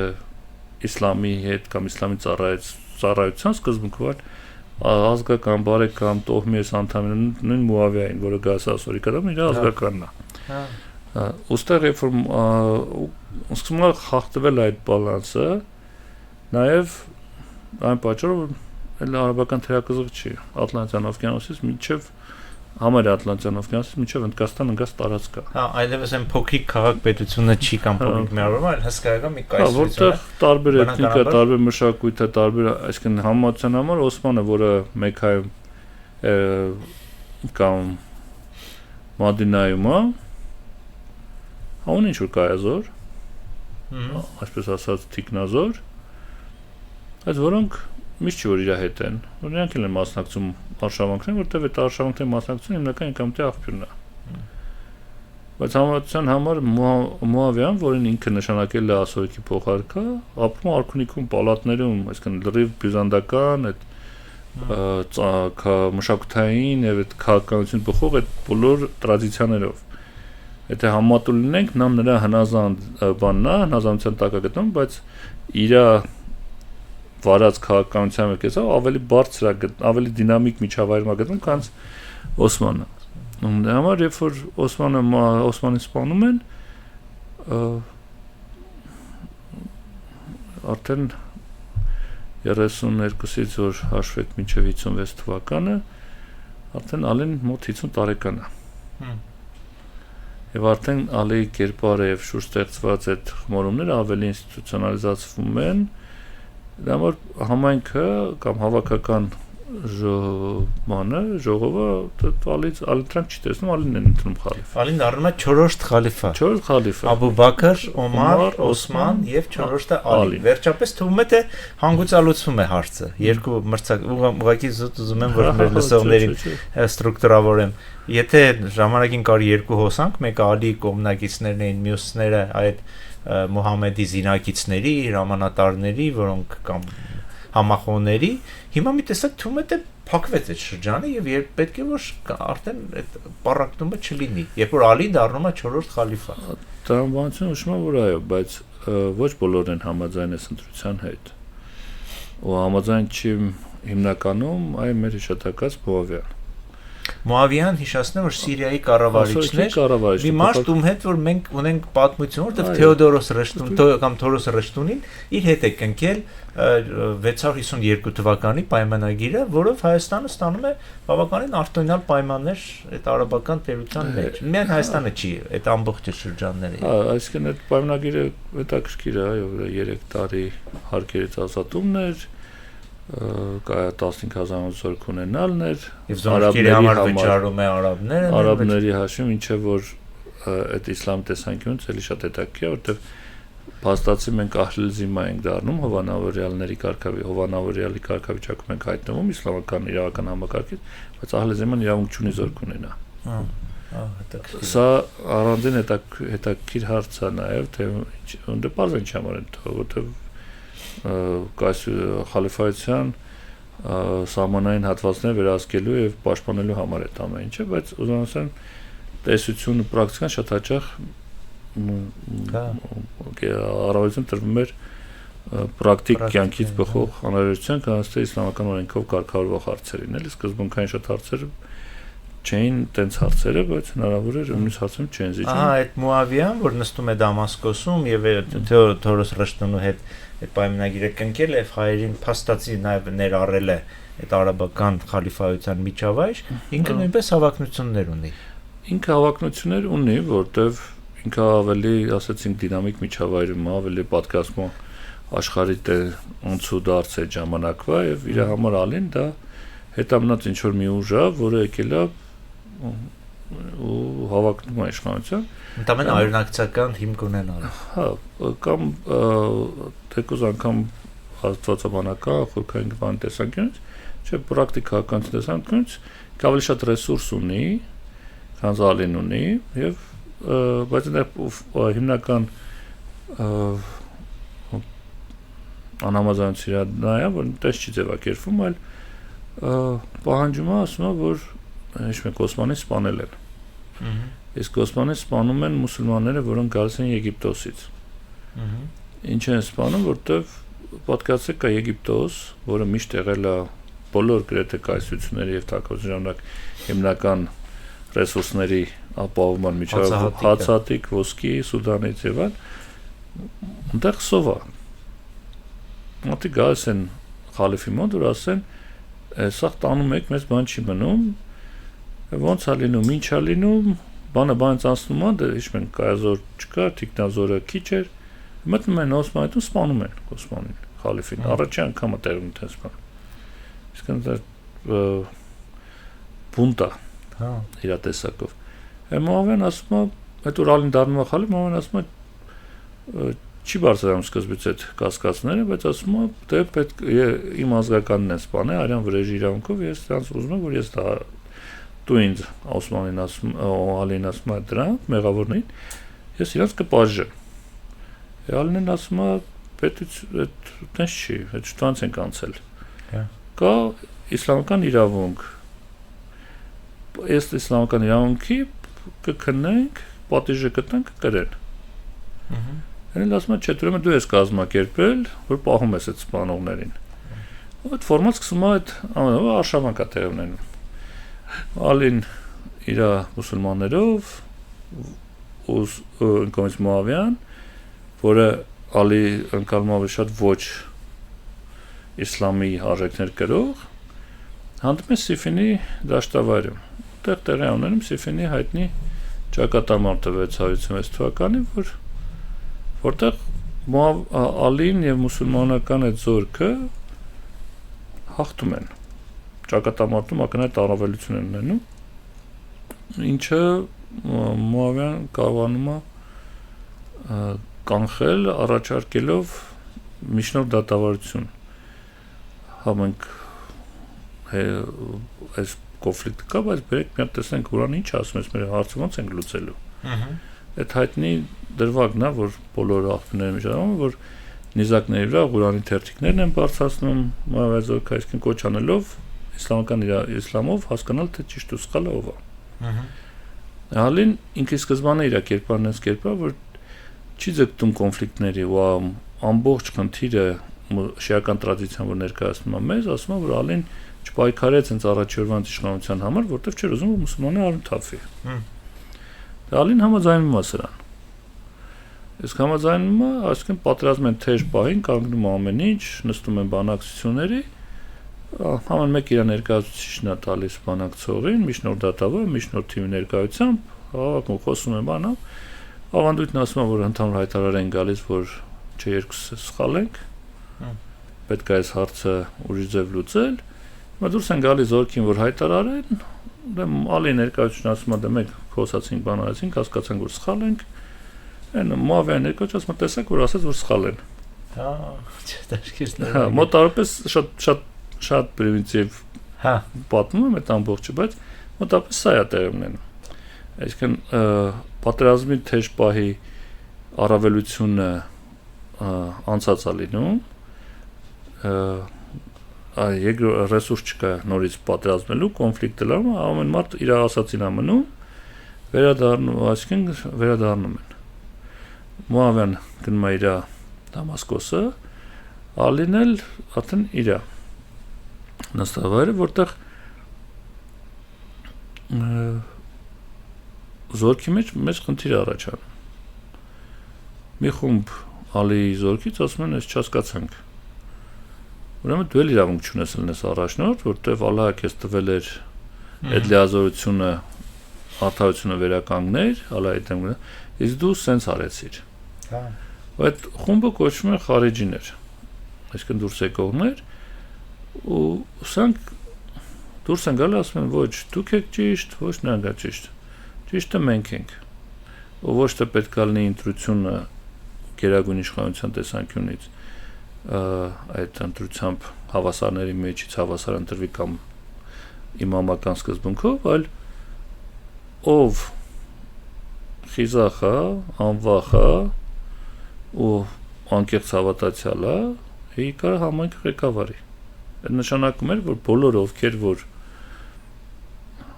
իսկ դատավ էին մտնում, իսկ այն երկու խումբը ամենամեծ խնդիրն չէ, երկու խումբը արաբ էին։ Իսկ արաբական միջավայրից պետք է լիներ։ Այստեղ նորադավանների մեծ խումբ կար արդեն տարբեր ազգերից եւ միջավայրից, որոնք կարող էին հավակնել իշխանության, թե իրենք իսկ նեոֆիտությունը ամենամոլերանդությունն է միշտ լինում։ Նոր դարձված է ավելի։ Դա համար այս խումբը դառնում է հիմնական գլխացավանք այս երկուսի համար։ Խարիջիները ուխտ են անում, որ երկուսին է պետք է սպանեն, որ Ալին էլ, Մուավիան էլ 660 թվականին մոտավորապես մի պատիժ իրականացնողներ գնում են Մուավիայի հետևից, մի մասը գնում է Ալիի հետևից, Ալիին կարողանում են սպանել, Մուավիային չեն կարողանում սպանել։ Որտեղ փոխվում է պատմությունը։ Մուավիային չեն կարողանում սպանել, որտեղ Մուավիան գեր մարդ էր։ Եվ աղոթքի ժամանակ, երբ որ կրանում է որ այդ ռակատները անելու, հետևից դաշինով հարվածում են գտնում է փափուկ տեղերին։ չի վնասում առողջությանը։ Սա փոխումը ինչ է տեղի ունենում, այդտեղ 660-ին արդեն 60-61 թվականներին այդ դեպքերի այդ սիֆինից հետո երբ որ գնացել համապատասխանել իր բան կոնֆլիկտը կա չի լուծվել, Մուավիան իրանել է հռչակում խալիֆ Երուսաղեմը։ Իսկ փաստացի շատ փոքրիկ ժամանակային հատված կա այնտեղ, որտեղ մի քիչ դժվար է վերականգնել, որ երկու խալիֆ կա։ Եվ երբ որ Ալին սպանում են, մուսուլմանական համայնքի համար շատ մեծ հարց չի առաջանում, որ երկրորդով է։ Մուավիան վերցնում է իր վրա իշխանություն, այսինքն ծանոթության կենտրոնը քաղաքական տեղափոխվում է ասորիկ։ Որտեղ դες սկսում է մի հատ մյուս այդ, այսինքն լրիվ ուրիշ կառավարման մոդելի, որը պետք է ժառանգական սկզբունքը բերի։ Եվ ստեղ մենք գալիս ենք Օմայան դինաստիայի հիմնադրում, որը մեր թեման չի, դա Օմայանների հետ շատ առնչվում ենք, երբ որ Բագրատունների մասն ենք խոսում, հետո մի խոսքով։ Հիմա կուզենայի, որ ոնց որ գիծը քաշենք, փաստորեն շիա-սունի բաժանումը տեղի ունեցել հենց Ալի Մուավիա վեճի շրջանակներում։ Կարող տենց Ալի կողմնակիցները դրանք շիաներն են, իսկ մնացյալի Մուավիայի եւ հետագայում իր սերունդների կողմնակիցները սունիները։ Ես իհարկե հասկանում շատ եմ պարզացնում, շատ պարզ է, այո, դա մենք շատ այդտեղ նայեք Մուհամեդը, երբ որ քարոզում էր, ասում էր, որ ինձանից առաջ եղել է հրեականություն, որը բաժանվել է 70 ուղղությունների, եղել է քրիստոնեություն, որը բաժանվել է 71, ասում եմ, ինքը բաժանվի 72 ուղղությունների։ Դա պարզ է, որ 72 չի, ոչ նրանք են եղել 70 ոչ բան։ Այդ կարանք սիմվոլիկայի հետ կապված թվերը վերլուծենք, տարբեր գիտեք, տարբեր գիտություններ կան սա հետ կապված այդ 72 թվի հետ, ահագին հետազոտություններ կա արած, բայց փաստն է, որ ուղղությունները շատ են։ Երբ որ ասում ենք խարիջին, երբ որ ասում ենք շիաներ եւ սունիներ, այդ մի քիչ որպեսզի շատ չմտածենք, շատ չանալու, շիականության մեջ էլ ահռելի շատ քանակությամբ ուղղություններ կա, մեկը մեկին չանդուրժող։ Ամենակարևոր սկզբունքը, որ պետք է հասկանան, բոլոր այս ուղղությունները կլինի սունի, շիա, սունիականության մեջ, իրենց համար այն մյուս ուղղությունը անընդունելի է։ Որտեվ անգամ բանի տեսանկյունից ավելի անընդունելի է, քան քրիստոնյան կամ հրեան։ Որտեղ աշխատում մի ուղղակի սկզբունք, քեզ տրվել է հնարավորություն իմանալ ճշմարտությունը եւ ճիշտ խոսքը, դու հրաժարվում ես ուրիշ բան ես տեղը հասկանում։ Հրեաների ու քրիստոնյաների պարագայում շեղվել են հնարավորություն ունեն հետ վերադառնան իսլամ ընդունելով։ Դա մստեղ շատ հետաքրքիր է ֆենոմենը իսլամի մեջ, ուղղությունները շատ անանդուժող են իրար հանդեպ, գլոբալ վերցածությունները շիաների, բայց շիական ուղղության մեջ էլ ունենք կան իմամականներ, 12 իմամականներ, որի այդ գաղափարության հիմնականը մեր հարևան Իրանում է տարածված, կան յոթնականներ, իսմայելիներ, սրանց մեջ կան տարբեր տեսակի ղուլատներ, դրուզները այդ իսմայելական ուղղությունից առաջացած խումբ են, որ այսօր էթնոկրոնական են։ Լիբանանում են։ Լիբանան, Սիրիա, Իսրայել այսօր, այսինքն սրանք տարբեր են։ Պատմականորեն այս երկու կոնցեպտները տարբեր խալիֆայություններ են եղել, Ֆաթիմյանն է եղել, Աբբասյանն է եղել։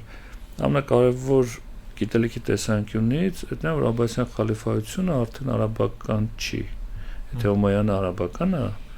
Աբբասյանը մուսուլմանական է։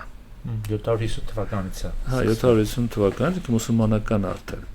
Մինչև այդ մենք խոսում ենք արաբների մասին, որտեղ ունդեղ ամենահետաքրքիր process ավելի ուշ է Օմայանների ժամանակա տեղ ունենում այդ Աբդուլմալիկ կար մի խալիֆ, որը գարասել հիմնական ինքը փոխեց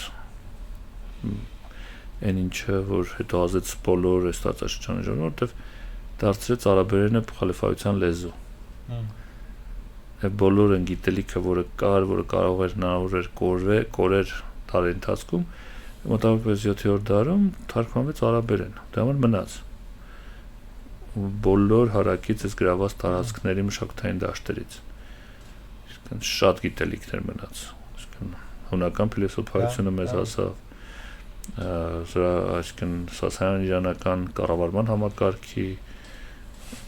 թարգմանչական process շատ կարևոր էր տեսանկյունից։ Համար այդ շատ հետաքրքիր ժամանակաշրջանը միջև այս շրջանում այս երկու ուղղություն ունեք, մեկը կան բաներ, խարիջիները, որոնք պատմականորեն ավելի այս պատմության ընթացքում շատ նվազեց քանակը, որտեղ պատկերացեք ունեք մի շարժում, որը անդադ պայքարում է երկուսի հետ էլ բոլորի, այսինքն այնտեղ հիմնական խնդիրը պայքարն է, նույն դրանց մեջ կային այլ ուղղություն, այսինքն դրանք հետո տրովեցին տարբեր ուղղությունների, այսօր եթե վերցնենք խարիջիական ուսմունքին մոտ իբադիական ուսմունքն է, որը Օմանում է։ Համար Օմանը մի քիչ տարբերվում է այս արաբական երկրներից, մուսուլմանական։ Իսկ եթե խոսում ենք գլոբալ կոնտեքստով, հիմնականում սուննիներ են, չէ՞։ Սուննիները շատ են ավելի թվականակով, Իրանում են, Ադրբեջանում են, չկան տարածված են, դա Իրաքում ունեք, Բահրեյնում ունեք, Սաուդյան Արաբիայի արևելյան հատվածում են շիաները կան, շիաների Լիբանանում կան, թվականակով եթե փորձենք հաշվել, բնակ քիչ են ավելի քան սուննիները, բայց մերձարարքի բոլոր երկրներում գրեթե կան շիաներ, միտեղ կազմակերպված, միտեղ բան, ազդեցիկ, միտեղ ոչ։ Ճիշտ եմ հասկանում, որ շիական իսլամը ավելի հիերարխիկ է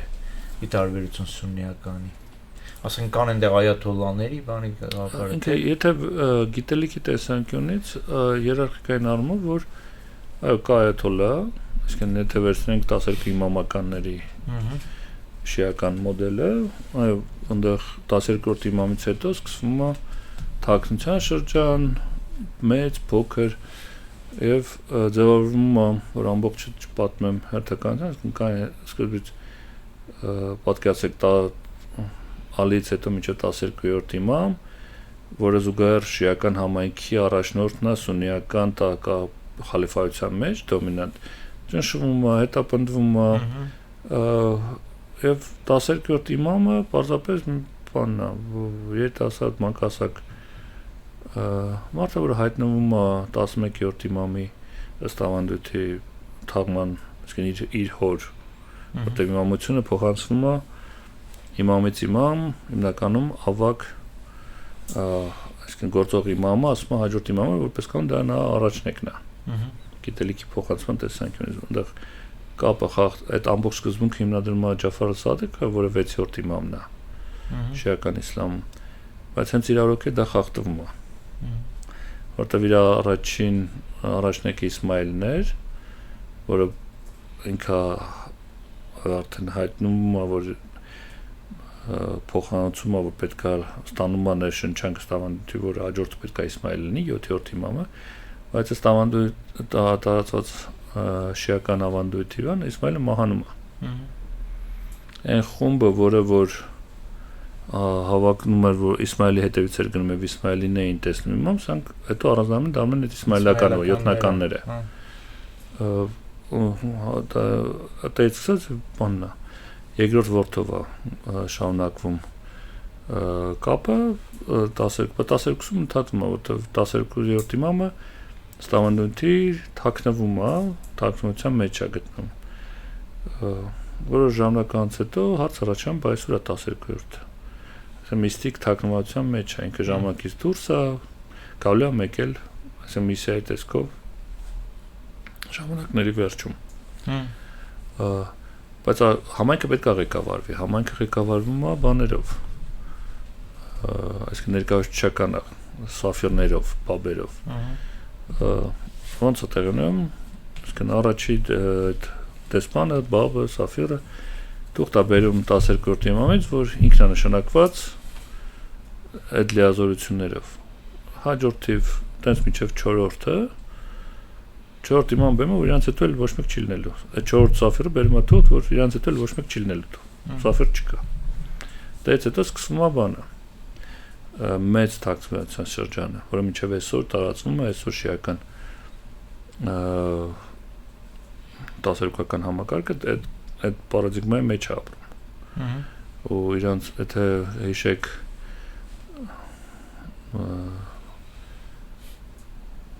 նախորդ նախագահներից մեկին իրանական որ մեկին Ահմադինեժադին, Ինչ էր ամեն կառավարության նիստը ուրանում միշտ մի հատ աթոռ ազատ էր թողում։ Հա։ Մահդիի համար։ Հա։ Այսինքն միսիայի համար, Մահդին որ գա, այսինքն 12-րդ իմամի վերադարձ։ Այդ ռեալ է դա հենց այսինքն կավա թվալը սանի համար խոսում ենք շատ միֆական բաների մասին, չէ, այդ մարդիկ դրանով ապրում են, դա իրենց արժեհամակարգն է եւ այդ շատ շոշափելի է։ Շատ հետաքրքիր բան ես ասում, որովհետեւ մենք շատ դեպքերում մեր այսպես մատերիալիստական եւ աթեիստական ընկալումներում չենք հասկանում։ Այսինքն իսլամը քրիստոնեությունը չի ձևավորում մեր առօրյան։ Հա։ Բայց իսլամը այդ առօրյական է, ինքը շատ կենցաղային է, ինքը ամեն ինչի մեջ է։ Հենց դրան եմ ուզում գամ, շատ լավ է որ դրա մասին խոսացինք, շարիաթի մասին, հա։ Շարիաթը մի ուրիշ չէ, իրավական համակարգն է, որը առօրյա կյանքի հետ կապ ունի, ճիշտ եմ հասկանում։ Դժվար է, գիտեք, մենք որպեսզի հեշտ լինի, միշտ ասում ենք։ Ես հասկանում եմ, մեր բառապաշարը եւ մեր այսպես բանը, բառարանը չի բռնում այն բնական է, որ պետքա չբռնի, որտեվ լրիվ ուրիշ զարգացման փուլում ձևավորված կոնցեպտներ են, բայց որպեսզի ինչ-որ մի ձև հասկանանք այդ ամեն ինչը, մենք էկվիվալենտ բառեր ենք դնում։ Այսինքն հիմա շարիաթը միշտ ասում ենք իսլամական օրենք։ Այո։ Ինչի օրենք, որտեվ այո, դա համակարգում է շատ հարցեր։ Ահա։ Բայց շարիաթը ունի նաև ֆիղ, այսպես ասած, իրավունքը իսլամական։ Որտեղ սկզբունքներն է գրած, թե ոնց պետքա դից օրենքները դուրս բերես։ Հա։ Ինչն է համարվում առաջնային աղբյուր, հիմա դու հարց ունես, ոնց պարզես, այդ ճիշտ է թե սխալ է։ Այսինքն ֆիղը կանոնակարգում է այդ բոլոր հարցերը, դու այսինքն առաջինը Ղուրանի մեջ պիտի նայես, իրան ստատուսով գոյություն են առաջնային աղբյուրներ, երկրորդային աղբյուրներ, որտեղ նայես գիտելիքը, իմանաս ճիշտն ու սխալը որն է։ Ոսրա հիման վրա այդ Ղուրան Սուննան չի քննարկվում, Ղուրանը առաջնայինն է, Սուննան այդ հադիսների պատմությունների ժողովածուն է, որը Մուհամմեդ Մաքարի կյանքի պատմությունն է։ Մուհամմեդի խոսքերն է, Մուհամմեդի հետ է կապված, այսինքն ինքը այն է ինչը որ Մուհամմեդը ասել է, արել է կամ չի արել կամ լռել է, պատմությունները դրա մասին, որոնք իսլամական իրավունքում, իսլամական ավանդույթում, մշակույթում դարերի ընթացքում շատ մաղված, ֆիքսված սուննիական օրինակ ավանդույթում կա 6 նման ժողովածու հաստատված, որ եթե դուք այդ 6 ժողովածուն վերցնում եք, չեք կարող սուննի համար հարց չառաջամ այդ պատմությունը եղել է, թե չի եղել, դա ստուգված է, մեջն երկուսը Բուխարիի եւ Մուսլիմի սահիհները, սահիհը այդ ամենաբան կատեգորիայի հադիսն է վստահելի։ Պատկերացրեք կամ 10-20 հազար հավաքած հադիս վստահելի պատմությունների, որպեսզի մեր լսանը պատկասի, ինչ երկու ստրուկտուրա, երկու կառուցվածք ունի, երկու կոմպոնենտ ունի։ Սկզբից հաղորդվում է թե ով ումից ինչ է լսել։ Լսեց այս ինչ է, այն ինչից, որը լսել է այն ինչից, որը այնտեղ երբ որ քայլում էին Մուհամմեդի հետ, այս ինչ արշավանքից հետո այս ինչի մոտ նստեցին, զրուցեցին, այս ինչը լսեց, որ Մուհամմեդը ասեց։ Այդ սա կոչվում է շղթան հաղորդողների։ Այ ինչ ասեց Մուհամմեդը, դա է։ Բանն է, հղումն է։ Գիտական հղումն է։ Իսլամական այդ ամբողջ ստուգել է դարի ընթացքում, այսինքն այս ինչ են ինչին տեսել է, նույն ժամանակ են ապրել, թե չէ։ Այս նույն ժամանակ այս արշավանքին մասնակցել են, թե չէ։ Դրանով է որոշվում այն պատմածը վերջի հաստատ եղել է, թե չի եղել։ Տեքստիլ է։ Այս համակարգը աշխատել է, ու այդ համակարգը կա հավաքած, այդ գիտելիքն է, դա սուննն է։ Հավաքական հադիսները սուննիների համար սուննան է, այսինքն այդ 6 ժողովածուներն է, բայց այստեղ առաջ է գալիս հետո ավելի ուշ շրջանում, պարզա որ աշխարհը մեծանում նոր գիտելիքները հայտնվում են, ու դա ձևավորում է մեկնաբանություններ էս ամեն ինչին։ Դա ձևավորում է իրավական դպրոցներ, այսօր սուննիական իսլամ կա 4 իրավական դպրոց։ Սկզբից շատ են, բայց վերջում կայացան այս 4-ը, էլի համբալիական, հանաֆիական, շաֆիական եւ մալիքիական։ Իրանք հիմնական տարբերությունն է դպրոցների նրան մոտ, թե այդ իրավունքի տեսանկյունից որ աղբյուրներն են, որից հետո են ընդունում։ Հա։ Որտե պատկերացրեք, հիմա Ղուրանում այդ հարցը չկա։ Չես կամ գտնես։ Դες նայում ես Ղուրանը, վերևի աղբյուրը չկա, հետո գալիս է սուննա։ Հադիսներում ես նայում, չես գտնում։ Հա։ Կամ այտենց իջնում ես, հիմա պետք է նայես, կա մյուս սկզբում կա սա անալոգիան։ Կամ այդ կիասն է, հետո կա իջման հավաքական մոտեցումը։ Հիմա ով այդ անալոգիայի հետևում կանգնած։ Մի ուղղություն ընդունում որ մենակ Մադինայի շրջանում ապրող Մուհամմեդի զինակիցներից կոնսենսուսով եղած որոշման վրա են հիմնվում, մեկ ասում չէ կարանք ավելի ուշների վրա էլ հիմնվենք։ Դες փոխվում է այս համակարգը։ Մինչև հասնում եմ ամենավերջի տեղ կա, ասենք, ադաթը կամ օրֆը, տրադիցիան, որը սկսում է հաշվի առնել, որտեվ հիմա դուք այդ ամբողջ շղթայով որ գաք, ասենք, պայմանական ասած, ինդոնեզիական իսլամը ոնց են տեղավորում ստեղ։ Այն խայտապղետ իր տարբեր կղզիներում, տարբեր հավատալիքներով եւ բաներով, այսինքն սա այդ ուրֆի եւ բանի տեղական ադաթին հենվելն է, ում այդ ծայրահեղ դեպքից մեկն է Ինդոնեզիա ասում, բայց հյուսային Կովկաս ոնց է մտել։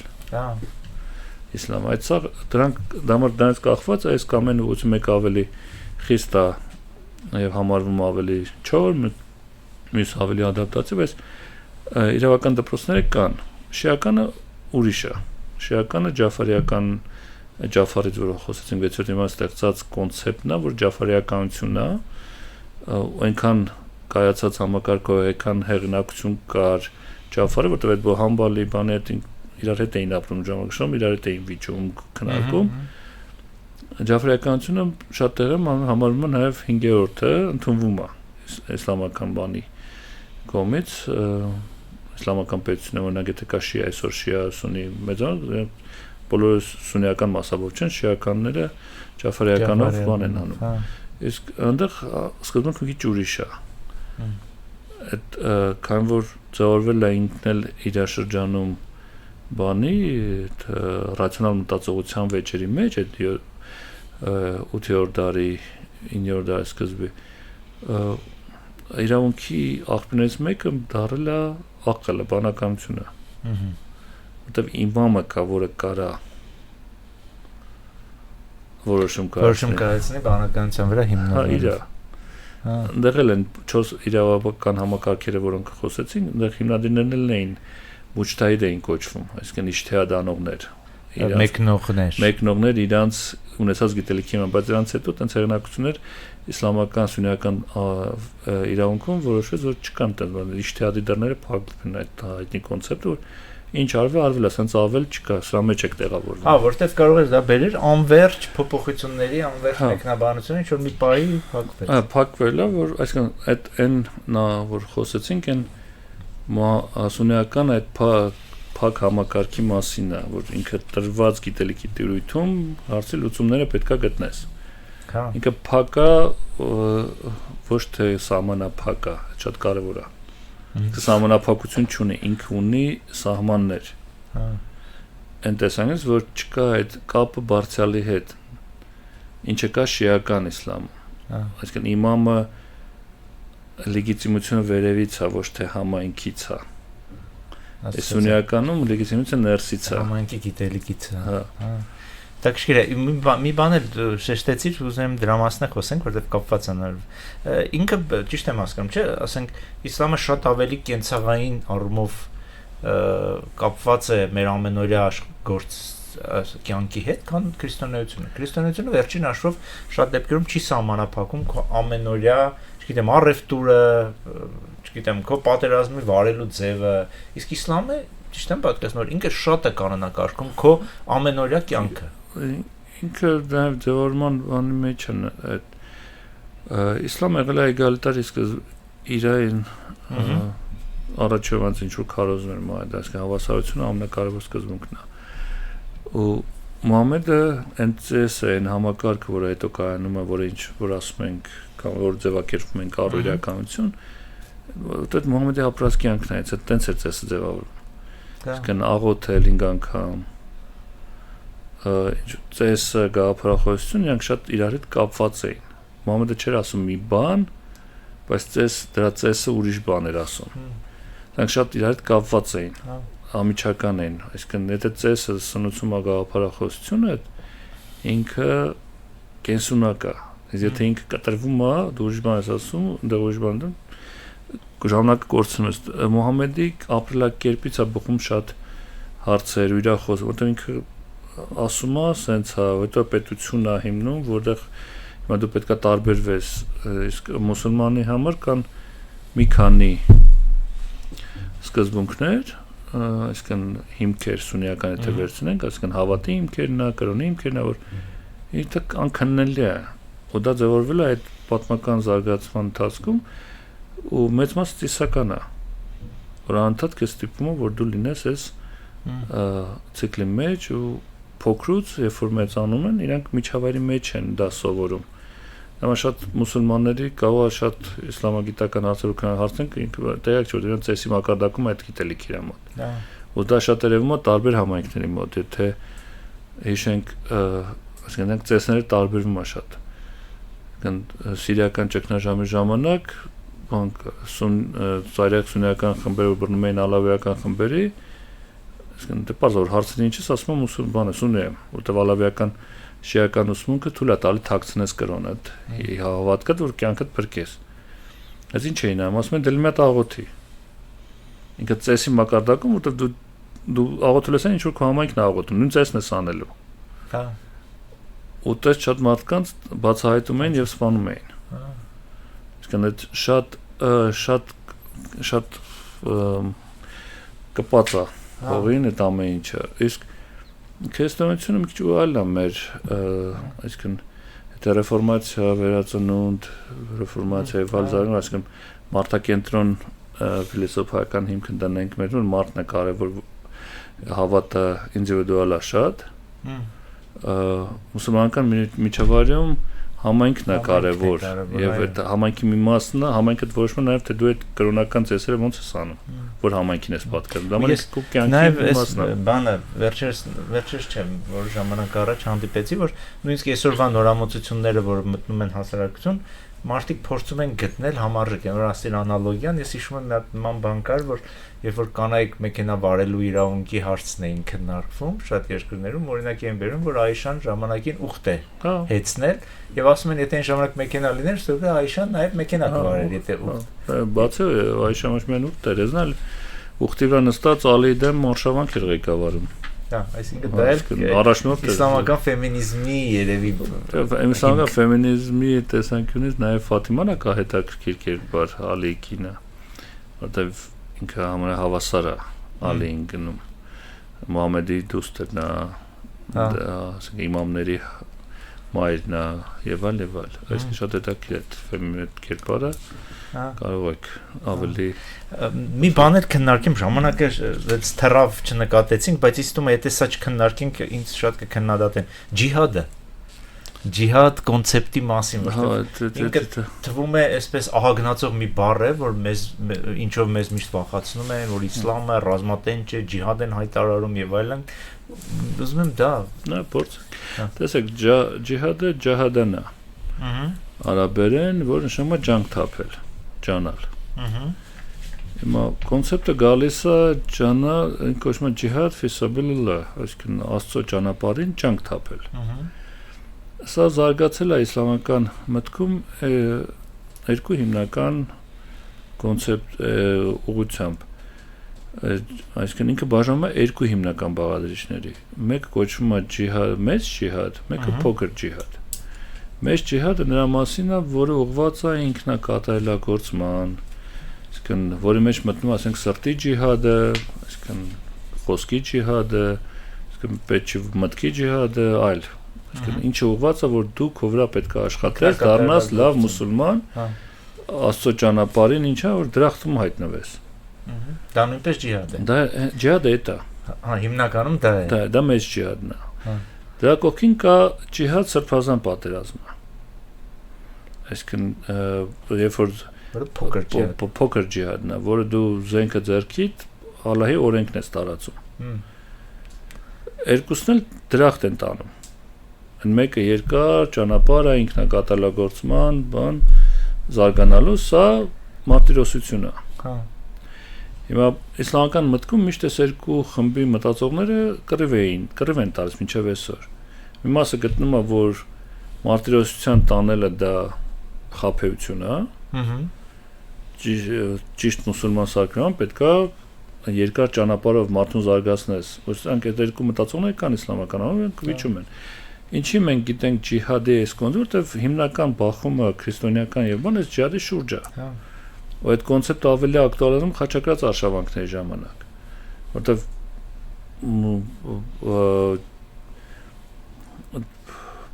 դեր է խաղում նաեւ այն որ այսինքն մուսուլմաններին, որոնց որ տեսնում են այսինքն եվրոպական ավանդույթը այն ասասիններն են, որոնք իսլամ տեսանկյունից մեծ հաշվով այդքան էլ իսլամ չեն մուսուլմանների տեսանկյունից, բայց դրանք նույն ձևի սելջուկների առաջնորդին սպանեցին, նույն ձևի պայքարում էին բաների դեմ, Սալահեդդինի եւ այլ եւ այլ։ Այսինքն դա բայց այդ դաժանությունը դեից է գալիս, որը բանանում կորելացվում է այդ կոնցեպտի հետ, իսկ կոնցեպտը ինչ է, սրբազան պատերազմի կոնցեպտը հետևյալն է, որ այսինքն իսլամի տարածումն է, իսկ իսլամի տարածումը ինչ է, ոչ թե պարտադիր իսլամական միտքը ոնց է բանանում, ասենք ջիհադի տարածում չի սա, էլի, այդ ձևակերպումը սենց է, որ ստացել ես գիտելիք ճշմարտության մասին, ու Մուհամեդից պատգամն է այդ գիտելիքը տեղ հասցնել բոլորին, ինչքան հնարավոր է, որ դա համար ճշմարտատի գիտելիքը լուսավորելն է, դա արաբական արշավանքները իրանք կոչվում են ֆուտուհներ։ Երկու տեսական դեղ արշավանքները իսլամը արաբական ունենք, մեկը ֆուտուհ, մեկը ղազվա։ Ղազվը որ տնտեսական է, գնում ես բան ավարը գրավելու։ Բայց մնացածը ֆուտուհ, ֆաթա նշանակում բացել, այսինքն գիտելիք ես բացում այդ տարածքների համար, որոնք չգիտեն ինչ որ դու գիտես։ Ինքը միսիոներական բան կա մեջը։ Այն ժողովուրդների հանդեպ, որի հանդեպ այդ արշավանքներում դա միսիոներություն չի, բայց իրանց պոզիցիայից դա միսիոներություն է։ Որպես գիտելիքը տեղ հասնեն։ Հիմա տեսականորեն Մուհամեդի ասած այդ միսիան, որ տարածեք խոսքը, ինքը չի վերջանում։ Կարիք չկար դարերի ընթացքում տարբեր առաջնորդներ, որ ելնեին ջիհադ հայտարարեին։ Ջիհադը ավարտվում է ժամանակ, երբ որ բոլորը մուսուլման կլինեն։ Եթե մենք դեռ խոսում ենք, ուրեմն բան դեռ գործ կա ունեն իրանք անել, դա մոտ կարիք չկան ընդհատ ասելու։ Տեսականորեն կոնցեպտը տենց է ջիհադի այդ սրբազան պատերազմը, այսինքն տարածել այդ խոսքը։ Փոքր ջիհադի մասին է խոսքը, որտեղ մեծ ջիհադը իրանք ներքին հարց է։ Էլի ամենօրյա մշտական։ Իրանք ներքին հարցն է, մուսուլմանի հարցը։ Փոքրը դեռ ոչ մուսուլմանին է վերաբերվում։ Իսկ որպեսզի այդ սկզբնը պահեն, իսլամը ձևակերպում է այդ գրքի ժողովուրդներ կոնցեպտը, ալել քիթաբին, քրիստոնյաներին, հրեաներին, որ իրանք գիտեն մի աստվածությունը ինչ բան է, իրանք նույն բանն էին ստացել, բայց ժամանակի ընթացքում շեղվել են, դա հնարավորություն է տալիս, որ իրանք վերականգնեն գիտելիքը, վերադառնան ճշմարտությանը, ինչը չկա ոչ գրքի ժողովուրդների հանդեպ, այսինքն ոչ գրքի ժողովուրդները ընդհանրապես ապրել իրավունք չունեն, չէ, դա իրանք ընտրություն չունեն։ Իրանք կամ իսլամ պետք է ընդունեն, կամ պետք է սրի քաշեն։ Այդ է սա տարբերությունը, շիական մոդելը մի քիչ ուրիշ կոնցեպտ է, որովհետև շիական մոդելում ջիհադ կարա հայտարարի մենակ առաջնորդը։ Իսկ շիական կոնցեպտի մեջ իմամն է, որը թաքնված է։ Դա համար տեսականորեն այդ փոքր ջիհադի կոնցեպտը այնտեղ չի կարա լինի։ Դեռ աշխատում է այդ ինքնակատալոգործման մոդելը։ Հայգիջան, շատ շնորհակալություն, այնքան բարդ բաների մասին եք երևի այսօր մեր լսողներն, ուզում եմ ասեմ, լավ աշխատանք ունեք կատարելու, ուշադիր լսելու ու այսպես յուրացնելու։ Դրանպես մեր ոդկասթը նաև նպատակներից մեկը նաև դա է, որ մենք չենք ուզում, որ մեր այսօրվա մեր զրույցները լինեն հեշտ մարսելի բաներ։ Մարդ պետքա մի քիչ ջանք թափի, որպեսզի գիտելիք ձեռք բերի։ Ճիշտ եմ, չէ՞։ Ճիշտ եք, այդ այսօրվա չափելիության տեսանկյունից եթե ունեք արձագանքներ, ուրեմն ճիշտ է։ Այո, եւ ես միշտ իմ ուսանողներին եմ ասում, ուսանողները շատ սիրում են դա, ծիծաղում են իհարկե, բայց հետո վերջում հասկանում որ ճիշտ է, ուսանողը պետք է տանջվի։ Այսինքն մի բան սովորելու համար դու պետք է տանջվես, դու պետք է անցնես այդ ինքնակատարելագործման այդ տանջվելը մի քիչ վախացնում է մարդկանց, երբ որ ասում ես տանջվել, բայց եթե ինֆորմացիան տեղավորում ես քո գիտելիքի համակարգի մեջ, դառնում է գիտելիք։ Հա։ Ու չես մոռանում այդ համը։ Ու նաև մի վերջի հարց ունեմ, ավանդական հարց բոլոր հյուրերին տալիս եմ, ինչու զբաղվել հասարակական գիտություններով։ Ինչու, հա, ինչի չզբաղվել ֆիզիկա, նո, էտեր զբաղվել ֆիզիկայով քիմիա, ինչի զբաղվել, որտեղ շատ դեպքերում ասում են, լավ, ինչ եք անում, որ ձեր գործը ինչ է։ Չէ, դու սխալ են ասում։ Դա առաջի հարցը եւ երկրորդը անձնապես դու ինչի որոշեցի, որ հենց սրանով պետք է զբաղվես։ Անձնապես է կասեմ, բայց ձեր առաջի հարցին ոչ թե հասարակական, հումանիտար գիտությամբ։ Ահա։ Ինչը, որտեվ գիտեք, այդ թյուր կարծիքը աշխարհը նկարագրում է հումանիտար գիտելիքը։ Եթե դու աշխարհը չես նկարագրել, IT ոլորտը չի կարող ոչ մի բան անի։ Ինքը ենթակա է այդ ոլորտին։ Գիտելիքը աշխարհը նկարագրելը մեր հումանիտար գիտելիքի ֆունկցիան է։ Պատմականորեն տենց է, այսինքն նոր գիտելիք ստեղծվում է հումանիտար միտքի ձևով, այսինքն մենք այսօր աշխարհը եթե ճիշտ կարողանանք նկարագրել, մենք ինչ կրեզիսը ինչից է գալիս է ձեր հարցի, որ խնդիրը որ անցումային շրջանա փորձում ես նկարագրել, չի նկարագրվել այդ աշխարհը։ Հա։ Այդ աշխարհայացքը չի ձևավորվել, դա համար շատ հաճախ թվում է թե IT-ին հարցի լուծումը չէ, ինքը սպասարկող բան է։ Ինչքան էլ դա այսօր կարող աշխատաշուկայում շատ վարձատրվող ոլորտ է, բայց եթե նայում եք անգամ մեծ հարսական բանականության կամպանիա ղեկավարն իրանք էլ են դա ասում, որ այս ներդրումը պետք է անել հումանիտար գիտության մեջ։ Ինքը ժամանակի մեջ երկար է, որտեղ գիտելիքը երկար է տրվում, երկար է սովորում։ Արդյունքը, բայց ավելի երկարատև է պատմական տեսանկյունից։ Ու այն միջավայրը, որոնք գիտելիք հումանիտար գիտության մեջ ներդրումներ են անում, այսօր արդեն սկսում են, որտեղ ինչ հնարավոր է սովորացրել են հասարակական, ինչ կար գրած մինչև այս պահը, արդեն տվել են կոդերով սովորել է, պայմանական ասած։ Այսինքն հիմա ասենք նույն ChatGPT-ի նոր վերսիան ինչի վրա են սովորացնելը։ Ինքը իր գրած տեքստերի վրա այդ շղթայի մեջ չի ընկնելու, որ բանանի։ Դա համար սա մի քիչ դժվար անցումային շրջան է այս բանին, բայց գաղթանք ու մենք ենք հումանիտար գիտելիքն է առաջնայինը, միշտ տենց է եղել։ Ֆիզիկան պետք է սովորել, դրա մասին չի խոսք, ասենք մաթեմատիկան, մաթեմատիկան հիմքն է ամեն ինչի, այսինքն հումանիտար չի նշանակում այդ ամեն ինչը չգիտես։ Դա սխալ պատկերացում է։ Այո։ Բայց դրանք համադրել են, այսինքն հումանիտար նաև էտել է կամ էնել է կար ոլորտների բաժանումն էլ է արհեստական։ Արհեստականը այսօր ինչու, բայց հումանիտարը այդ պայմանական ասած աշխարհ նկարագրողն է, որտեղ ինքը երկար process է գիտելիք կուտակման։ Հա։ Իսկ եթե դու չիմանաս ինչ աշխարհում ես ապրում, ում է պետք մնացած։ Դա ասեն դու հիմա ասենք ինչն է, այդ IT այսօր հնարավորությունը շատ են տեխնոլոգիաների, դու որ մասը ակտուալիզացնես, ինչ անես, որ ինչի համար ծառայեցնես։ Այո։ Հիմա կարելի է բան անել ինչ որ X գործողություն կարելի է X բանը քառակուսի կամ խորանարդ գործողություն անել, էլի դա ամեն ինչով, բայց այդ պետք է հասկանաս ինչ ես ուզում անել։ Չես ամ, ինչու հարցն է։ Ու ամենակարևոր process-ը այդ նույն ամբողջ արհեստական բանը մնում է բանը։ Որտեղ հումանիտար գիտելիքն է սովորացում ինչ հարց տաս։ Եթե դու չգիտես արհեստական բանություն ինչ հարցնես, ինչ prompt գրես։ Այո։ Ո՞ւմ է պետք է արհեստական բանականության տված բանը, ասենք մեր դա հումանիտար գիտելիքը հարց տվողն է։ Հա։ Այսինքն մեր կրթությունն էլ է դառնում սովորացնել հարց տալ։ Ճիշտ է։ Դա Անձնական։ Ես չեմ հիշում, ես տենց միամիտ ստացվել։ Հա։ Ինչով ստացվեց, ես հիշում եմ, ես պատմության ֆակուլտետ եմ ընդունվել։ Ահա։ Առաջի տարին երբ որ սովորում էի, բայց հետո երբ որ սովորում ես հասկացա, որ